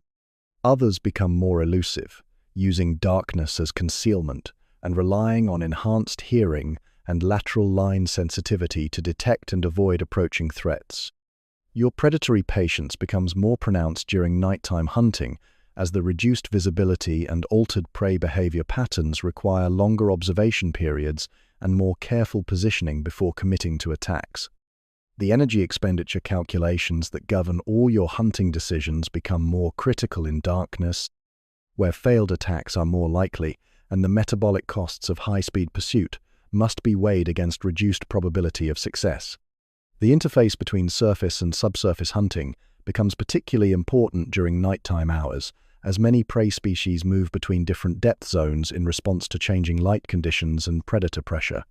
Your ability to operate efficiently across this boundary gives you access to feeding opportunities that are unavailable to predators restricted to single depth zones, but it also requires constant adjustments to buoyancy, pressure compensation, and thermal regulation systems. The psychological aspects of nighttime hunting, if such concepts can be applied to predatory consciousness, involve a heightened state of sensory awareness, combined with the patient opportunism that characterizes successful nocturnal predators. The darkness creates an environment where sudden, explosive action must be balanced against the need for stealth and conservation of energy, where success depends as much on knowing when not to attack as on executing perfect strikes when opportunities present themselves. The night ocean extends around you in all directions, a three-dimensional hunting ground, where darkness transforms familiar territories into alien landscapes, illuminated only by the living lights of bioluminescent organisms and the electrical signatures of nervous systems that broadcast their presence to predators equipped with the biological sensors to detect them. Your role in this nocturnal ecosystem is that of an apex predator, perfectly adapted to extract maximum advantage from conditions that challenge most other marine hunters. moving through the darkness with the confidence that comes from being equipped with sensory capabilities that turn night into a detailed map of opportunity and threat. Storm surge. The barometric pressure begins to drop with the subtle but unmistakable progression that marks the approach of one of the ocean's most powerful forces. And your swim bladder registers this change hours before any surface dweller would notice the first signs of deteriorating weather. Your internal pressure sensors evolved to function across the enormous depth ranges that characterize your hunting territories, detect atmospheric changes with the precision of the most sophisticated meteorological instruments, providing advance warning of the massive storm system that is building strength as it moves across the thermal gradients of the open Pacific. The water around you carries the first chemical signatures of atmospheric disturbance, molecules swept down from the surface layers where increasing wind action is beginning to mix normally stratified water masses. Your olfactory system processes these early indicators with the same attention it gives to prey scents, recognizing that major weather events can dramatically alter the distribution and behavior of every organism in your environment. The approaching storm represents both danger and opportunity, a force that will test your survival skills while potentially concentrating prey in patterns that favor opportunistic predators. Your behavioral response to the dropping pressure is automatic and immediate, driven by instincts that have been refined over millions of years of surviving oceanic storms that dwarf any weather system that terrestrial animals might encounter. Your swimming pattern shifts from the casual cruising mode of normal patrol to the more purposeful movements that characterize preparation for extreme conditions. You begin to seek the deeper waters and protected terrain features that will provide shelter from the massive wave action and chaotic current patterns that accompany major storm systems. The wind above the surface increases gradually at first, then with accelerating intensity as the storm's leading edge approaches your position. The wave action begins to penetrate deeper into the water column, creating turbulence and pressure variations that interfere with your normal sensory functions. Your lateral line system, so precise under normal conditions, becomes increasingly overwhelmed by the chaotic pressure signatures generated by millions of tons of water in violent motion above your head. At 50 meters depth, you can feel the first effects of the storm surge, the massive movement of water that accompanies cyclonic weather systems and can displace entire ecosystems across hundreds of kilometers of ocean. The current patterns that you normally use for navigation and energy-efficient travel become chaotic and unpredictable, requiring constant adjustments to maintain your desired course and depth.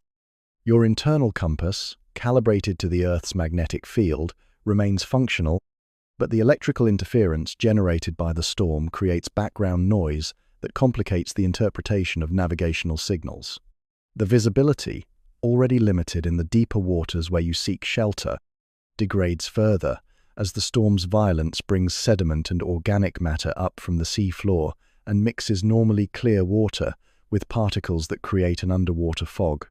Your vision, normally capable of detecting movement at considerable distances, becomes restricted to a range of perhaps 10 meters, forcing you to rely more heavily on your other senses while accepting the increased risk that comes with reduced situational awareness.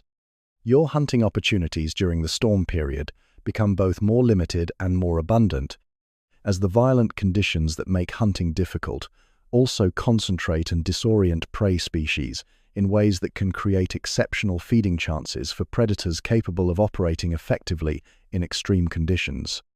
Fish schools that normally maintain careful formation and defensive spacing become scattered and confused by the turbulent water, while marine mammals struggle against currents and wave action that exhaust their energy reserves and compromise their ability to detect approaching threats.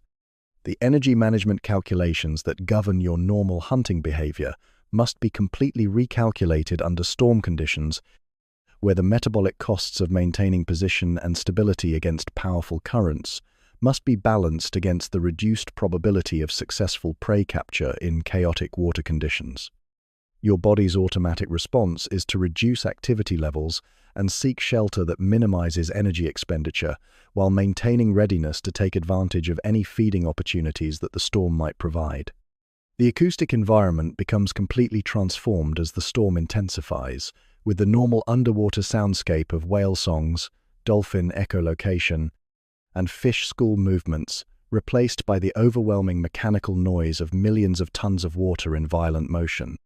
The sound penetrates deep into the ocean, creating an acoustic barrier that makes it nearly impossible to detect the subtle pressure waves and electrical signals that normally guide your hunting activities. Your choice of storm shelter reflects both immediate survival needs and strategic positioning for post-storm hunting opportunities.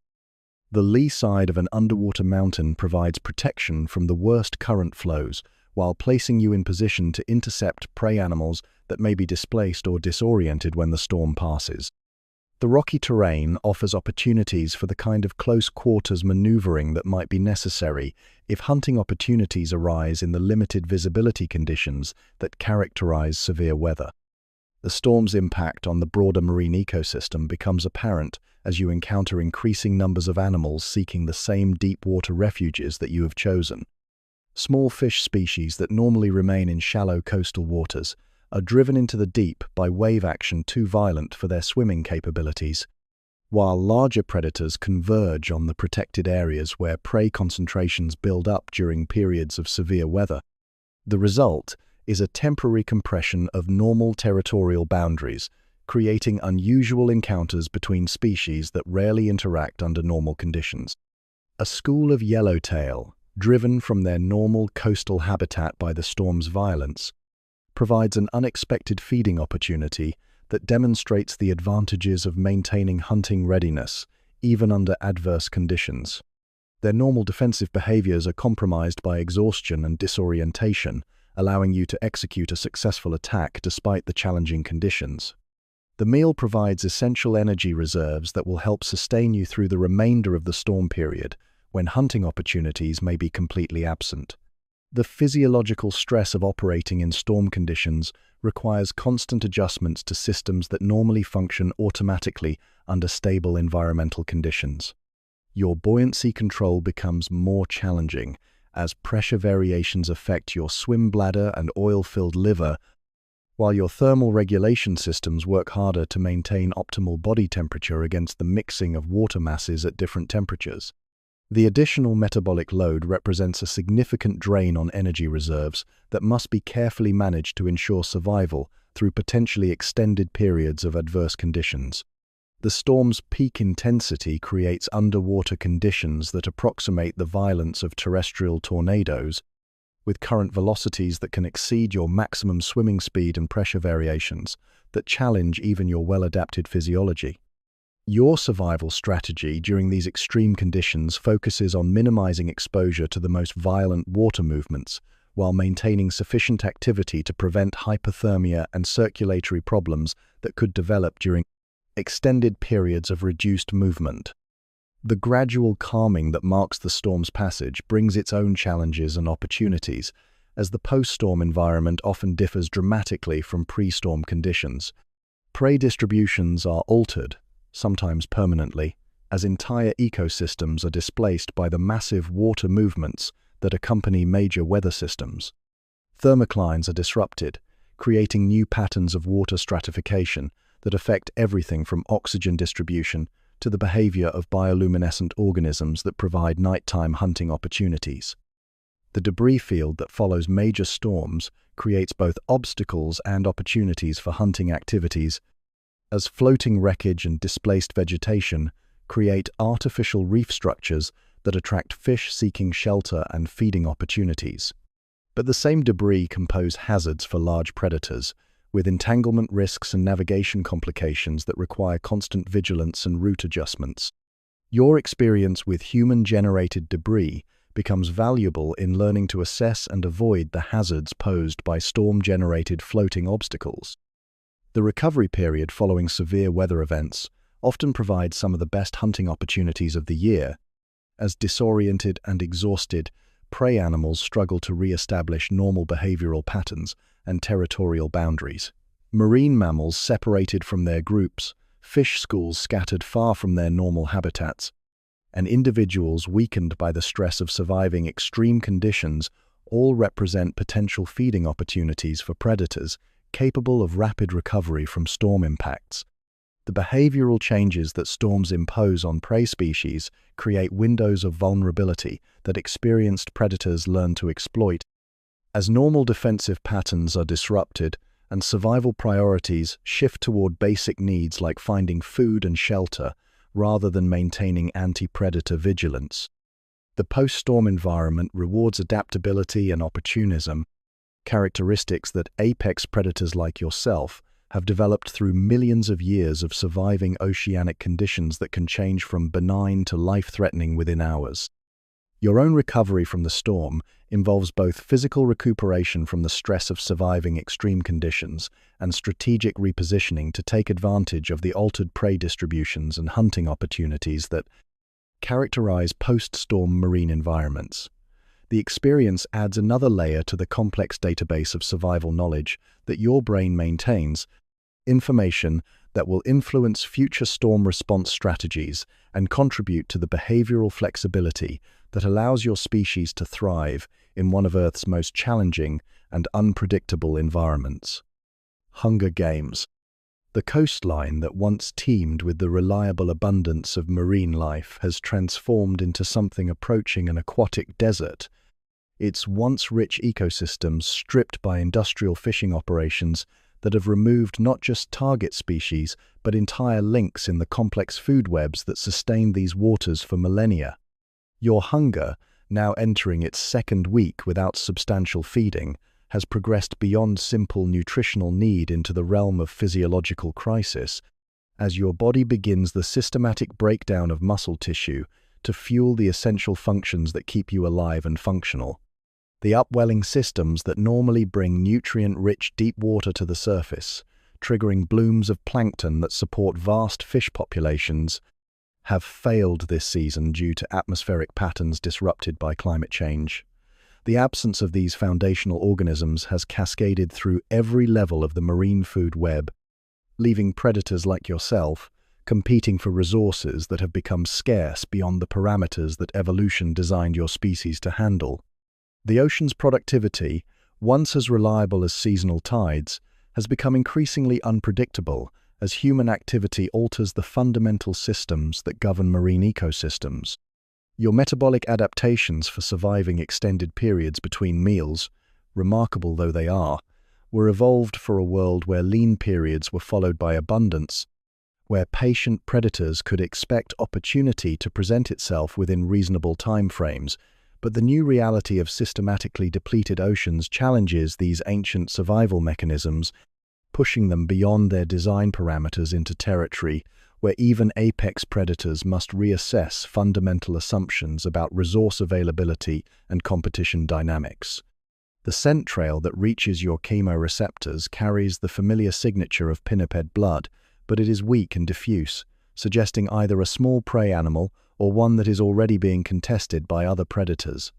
Your energy reserves, now critically depleted, demand that you investigate every potential feeding opportunity, regardless of the competitive risks involved.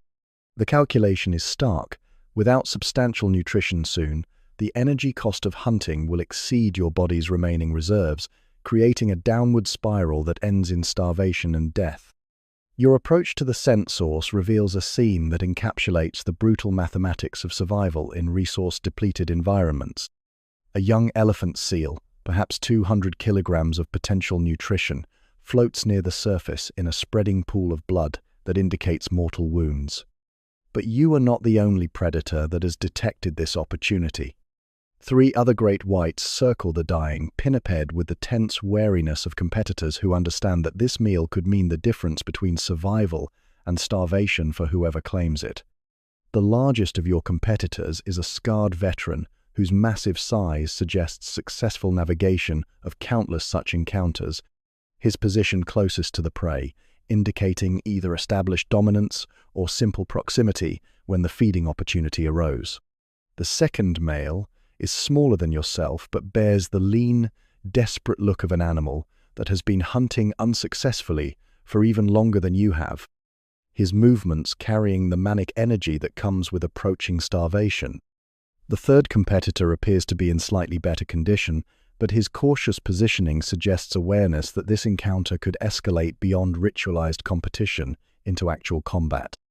The normal protocols of great white competition, those elaborate behavioral displays that usually allow conflicts to be resolved without serious injury, have been compressed by necessity into more direct and dangerous forms of aggression. When survival itself is at stake, the luxury of extended posturing becomes unaffordable, and dominance must be established quickly and decisively. The dying seal represents enough nutrition to sustain one large predator for several weeks, but divided among 4 competitors, it offers barely enough to justify the energy cost of the fight itself. Your positioning for the competitive encounter requires careful assessment of multiple factors that extend beyond simple size comparison and territorial display. The water depth, current direction, escape routes, and the precise location of the prey all influence tactical decisions that could determine not just feeding success but survival itself.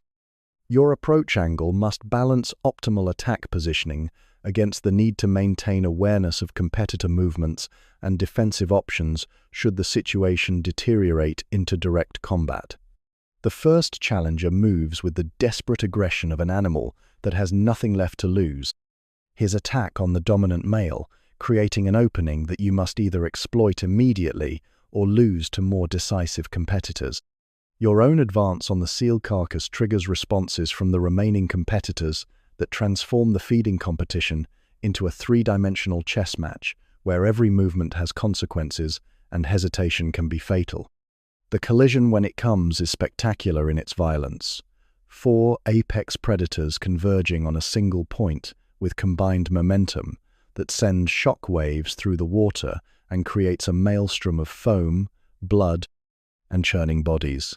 Your impact with the nearest competitor drives both of you away from the prize, while the snap of massive jaws creates pressure waves that can be felt throughout your body.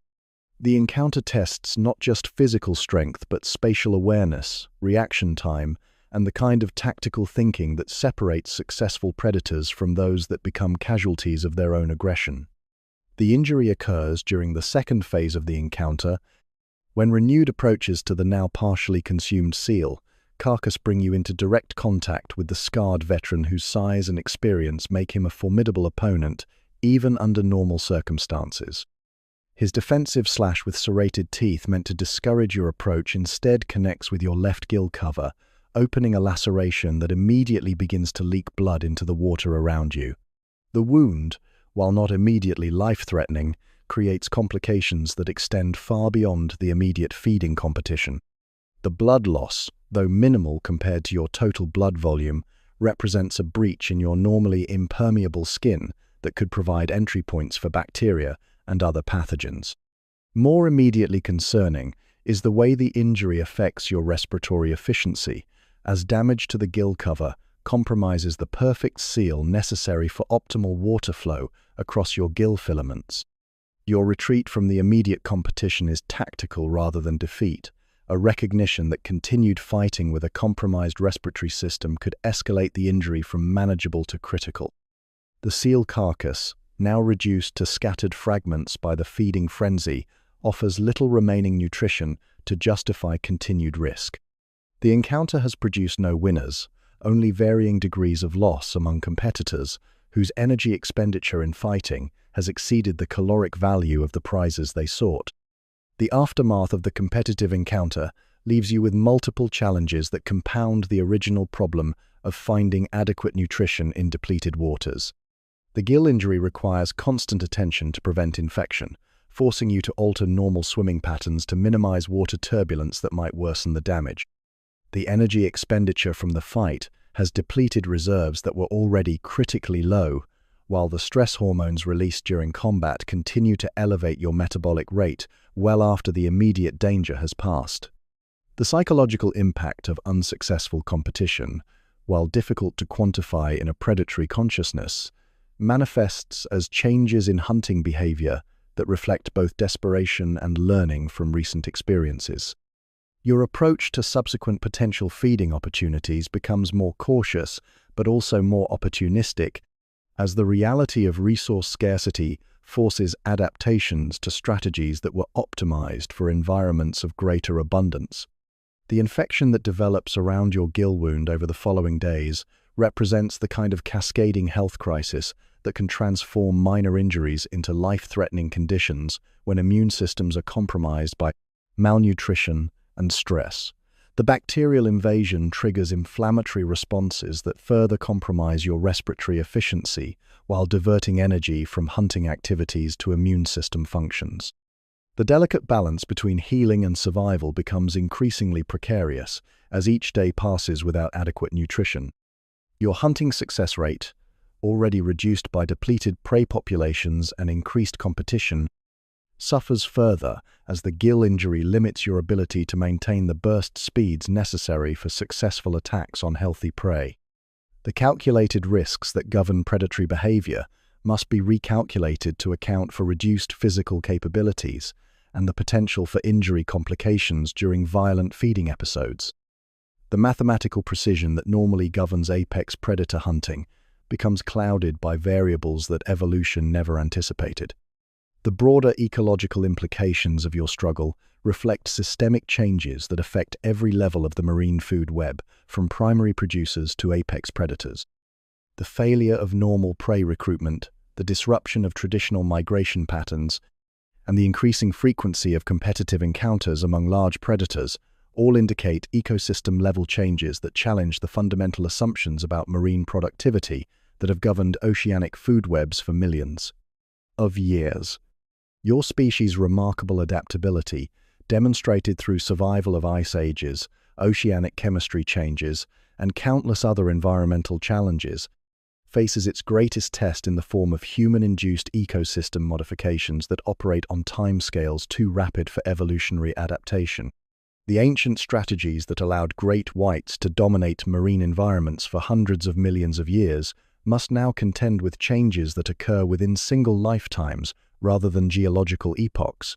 The next feeding opportunity, when it finally arrives, comes not from successful hunting but from the opportunistic discovery of a floating whale carcass that has drifted into your territory after dying from causes unknown. The carrion feeding that follows provides essential nutrition, but also serves as a reminder of the changing nature of oceanic survival, where even apex predators must increasingly rely on scavenging and opportunism rather than the active predation that once characterized their ecological roles. The lesson encoded in scars, malnutrition, and hard-won survival becomes part of the behavioral database that influences future decisions about competition, energy expenditure, and the increasingly difficult calculations that govern life and death in oceans that bear little resemblance to the abundant seas that shaped your species' evolution. The Hunger Games of the modern ocean require new strategies for ancient players in an ecosystem where the rules of engagement have changed faster than the participants can adapt. Apex, yet vulnerable. The calendar of scars that marks your flanks tells the story of another year survived in waters that grow more challenging with each passing season. Each mark a testament to encounters that tested the limits of your remarkable adaptations and the ancient wisdom encoded in your predatory consciousness. The circular bite wounds from cookie-cutter sharks have healed into permanent reminders of the tax that even apex predators must pay to smaller, more specialized hunters. The parallel scratches from territorial disputes with other great whites speak to the increasing frequency of competitive encounters as prime hunting territories become more contested and resources more scarce. Your body carries within its tissues a chemical archive of the changing ocean, a molecular record of environmental modifications that span decades of existence in waters increasingly dominated by human influence.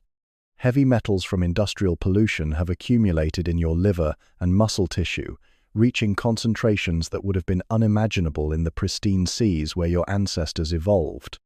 Mercury levels that interfere with neural function, lead deposits that compromise immune response, and synthetic compounds that disrupt hormonal systems create a toxic burden that your physiology was never designed to process or eliminate. The microplastic particles embedded in your stomach lining represent perhaps the most insidious challenge to your survival, fragments of human-made materials that have infiltrated every level of the marine food web. These microscopic invaders cannot be digested or expelled, accumulating with each feeding episode until they begin to interfere with normal digestive processes and nutrient absorption. The plastic debris creates false sensations of satiation while providing no nutritional value, a cruel deception that can lead to malnutrition even in the presence of adequate food resources. Your respiratory system bears its own burden of environmental contamination, as the gill tissues that extract oxygen from seawater also concentrate pollutants and toxins that dissolved in the water column. The efficiency of gas exchange that allows you to maintain the high metabolic rates necessary for apex predation has been compromised by chemical irritants that inflame gill membranes and reduce the surface area available for oxygen uptake. Each breath brings not just life-sustaining oxygen, but also a cocktail of industrial chemicals, agricultural runoff, and petroleum products that challenge your body's ability to maintain optimal function. The electromagnetic pollution that increasingly characterizes coastal waters creates its own challenges for a predator whose hunting success depends critically on the ability to detect minute electrical fields generated by prey nervous systems. The electrical interference from submarine cables, offshore wind farms, and underwater communication systems creates background noise that can mask the biological signals you rely upon for navigation and prey detection. Your electroreceptive organs, evolved to function in the clean electromagnetic environment of pristine oceans, struggle to distinguish meaningful signals from the growing cacophony of artificial electrical activity. Yet despite these mounting challenges, you continue to fulfill your role as one of the ocean's most important ecological architects, your presence shaping the behavior and distribution of countless species throughout the marine food web. The mere possibility of your arrival keeps prey populations vigilant and mobile, preventing overgrazing of critical habitats and maintaining the dynamic balance that has characterized healthy marine ecosystems for millions of years. Your predation removes sick and weak individuals from prey populations, strengthening the genetic health of species while ensuring that resources flow to the most capable survivors. The reef systems where you occasionally hunt burst with life that exists largely because of the selective pressure your species applies to herbivorous fish populations. Without the threat of predation that keeps algae-eating fish populations in check, these coral communities would quickly be stripped bare by overgrazing. Your influence extends far beyond the immediate effects of individual hunts, creating cascading ecological effects that ripple through entire food webs and shape the fundamental structure of marine communities. The great migrations that carry you across ocean basins serve as biological corridors that connect distant ecosystems and facilitate genetic exchange among geographically separated populations. Your movements distribute nutrients across vast distances, transferring energy from productive feeding areas to nutrient-poor regions through the simple process of hunting in one location and excreting in another. The oceanic highways that you travel have been carved by millions of years of predator movement, creating pathways that other species follow and depend upon for their own survival and reproduction. Your encounters with human technology continue to shape your behavior in ways that represent rapid evolutionary adaptation to environmental changes that occur within single lifetimes rather than geological epochs. The satellite tag embedded in your dorsal fin broadcasts your position to researchers around the world, transforming you from an anonymous predator into a named individual whose movements contribute to scientific understanding of great white ecology and behavior. The data you generate helps inform conservation policies and fishing regulations that may ultimately benefit your species, though the irony of being tracked to ensure your protection is not lost on your ancient consciousness. The long-line fishing gear that poses constant threats to your survival represents the most immediate human-caused mortality factor your species faces, as the hooks and lines deployed by commercial fishing operations create underwater minefields that can kill or cripple even the most experienced apex predators. Your behavioral adaptations to avoid these artificial hazards have developed with remarkable speed, but the learning curve is steep and the penalties for mistakes are often fatal. Each successful navigation of longline-infested waters adds to the behavioral database that may help future generations of your species survive in increasingly industrialized oceans. The climate change that alters oceanic temperatures, current patterns, and prey distributions requires adaptations that push your physiological flexibility to its limits. The thermal preferences that guide your migrations must be constantly recalibrated as traditional temperature boundaries shift poleward and seasonal patterns become increasingly unpredictable. Your internal compass, calibrated to magnetic field variations that have remained stable for millions of years, must now account for accelerating changes in the Earth's magnetic environment that can disrupt navigation systems evolved for a more stable world. The nursery areas where future generations of your species develop face their own mounting challenges from coastal development, pollution, and climate change. The shallow bays and kelp forests that provide essential habitat for juvenile great whites are being modified or destroyed at rates that exceed their natural recovery capacity. Your species' long generation times and low reproductive rates make adaptation to these rapid habitat changes particularly challenging, as the biological processes that might allow evolutionary responses operate too slowly to keep pace with environmental modifications. Your reproductive success, when it occurs, represents a victory against increasingly difficult odds, as the hormonal disruptions caused by chemical pollution interfere with the complex endocrine systems that govern mating behavior and embryonic development. The pups you may have contributed to during recent mating encounters will face challenges that exceed anything in your species' evolutionary history, inheriting not just genetic adaptations refined over millions of years, but also toxic burdens and environmental stresses that their ancient DNA provides no guidance for managing. The oceanic acidification that results from increased atmospheric carbon dioxide levels affects every aspect of your marine environment, from the availability of calcium carbonate that shell-building prey species require to the behavioral patterns of fish whose sensory systems are disrupted by changing water chemistry. Your own physiology, while remarkably robust, must cope with pH levels that challenge the optimal functioning of enzyme systems and cellular processes that evolved in more chemically stable oceans. The noise pollution that increasingly characterizes marine environments interferes with acoustic communication among prey species, disrupting the sound patterns that you use to locate and assess potential targets. The constant rumble of ship engines, the explosive sounds of seismic surveys, and the electronic noise from underwater industrial operations create an acoustic fog that makes hunting more difficult and energy-intensive. Your lateral line system, evolved to detect subtle pressure waves in quiet oceans, must now function in environments where background noise levels exceed those for which your sensory organs were designed. Yet, in these final moments of contemplation, as you cruise through waters that bear little resemblance to the pristine seas where your species first evolved, there remains something indomitable about your presence that speaks to the fundamental resilience of life itself.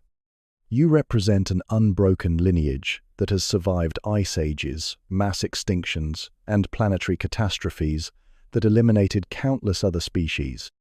Your adaptability, while being tested in unprecedented ways, has already begun to generate responses to challenges that no predator in Earth's history has faced before. The scars you carry, the toxins in your tissues, and the modified behaviors that help you navigate an increasingly artificial ocean all represent forms of adaptation that may ultimately contribute to your species' survival in a world transformed by human activity. Each successful hunt in depleted waters, each navigation of longline fields, each reproduction event that produces viable offspring despite chemical contamination, adds to the biological database that may guide future generations through challenges that continue to evolve and intensify. Your silhouette against the filtered sunlight that penetrates these waters serves as a symbol of both vulnerability and endurance, a reminder that even the most perfectly adapted predators are not immune to environmental changes that exceed the parameters for which evolution prepared them, but it also represents hope, the possibility that ancient wisdom and remarkable adaptability might prove sufficient to carry apex predators through the bottleneck of human-dominated oceans, into futures where balance between technological civilization and natural ecosystems might be restored.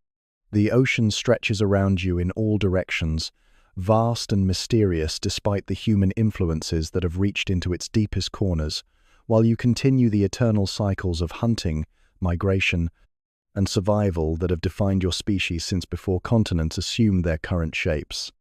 You remain what you have always been, a perfect predator in an imperfect world, an apex hunter learning to navigate waters that test the limits of even the most remarkable evolutionary achievements, carrying within your ancient consciousness the accumulated wisdom of millions of years of oceanic survival and the adaptive flexibility that may yet ensure that great whites continue to patrol Earth's waters for millions of years to come.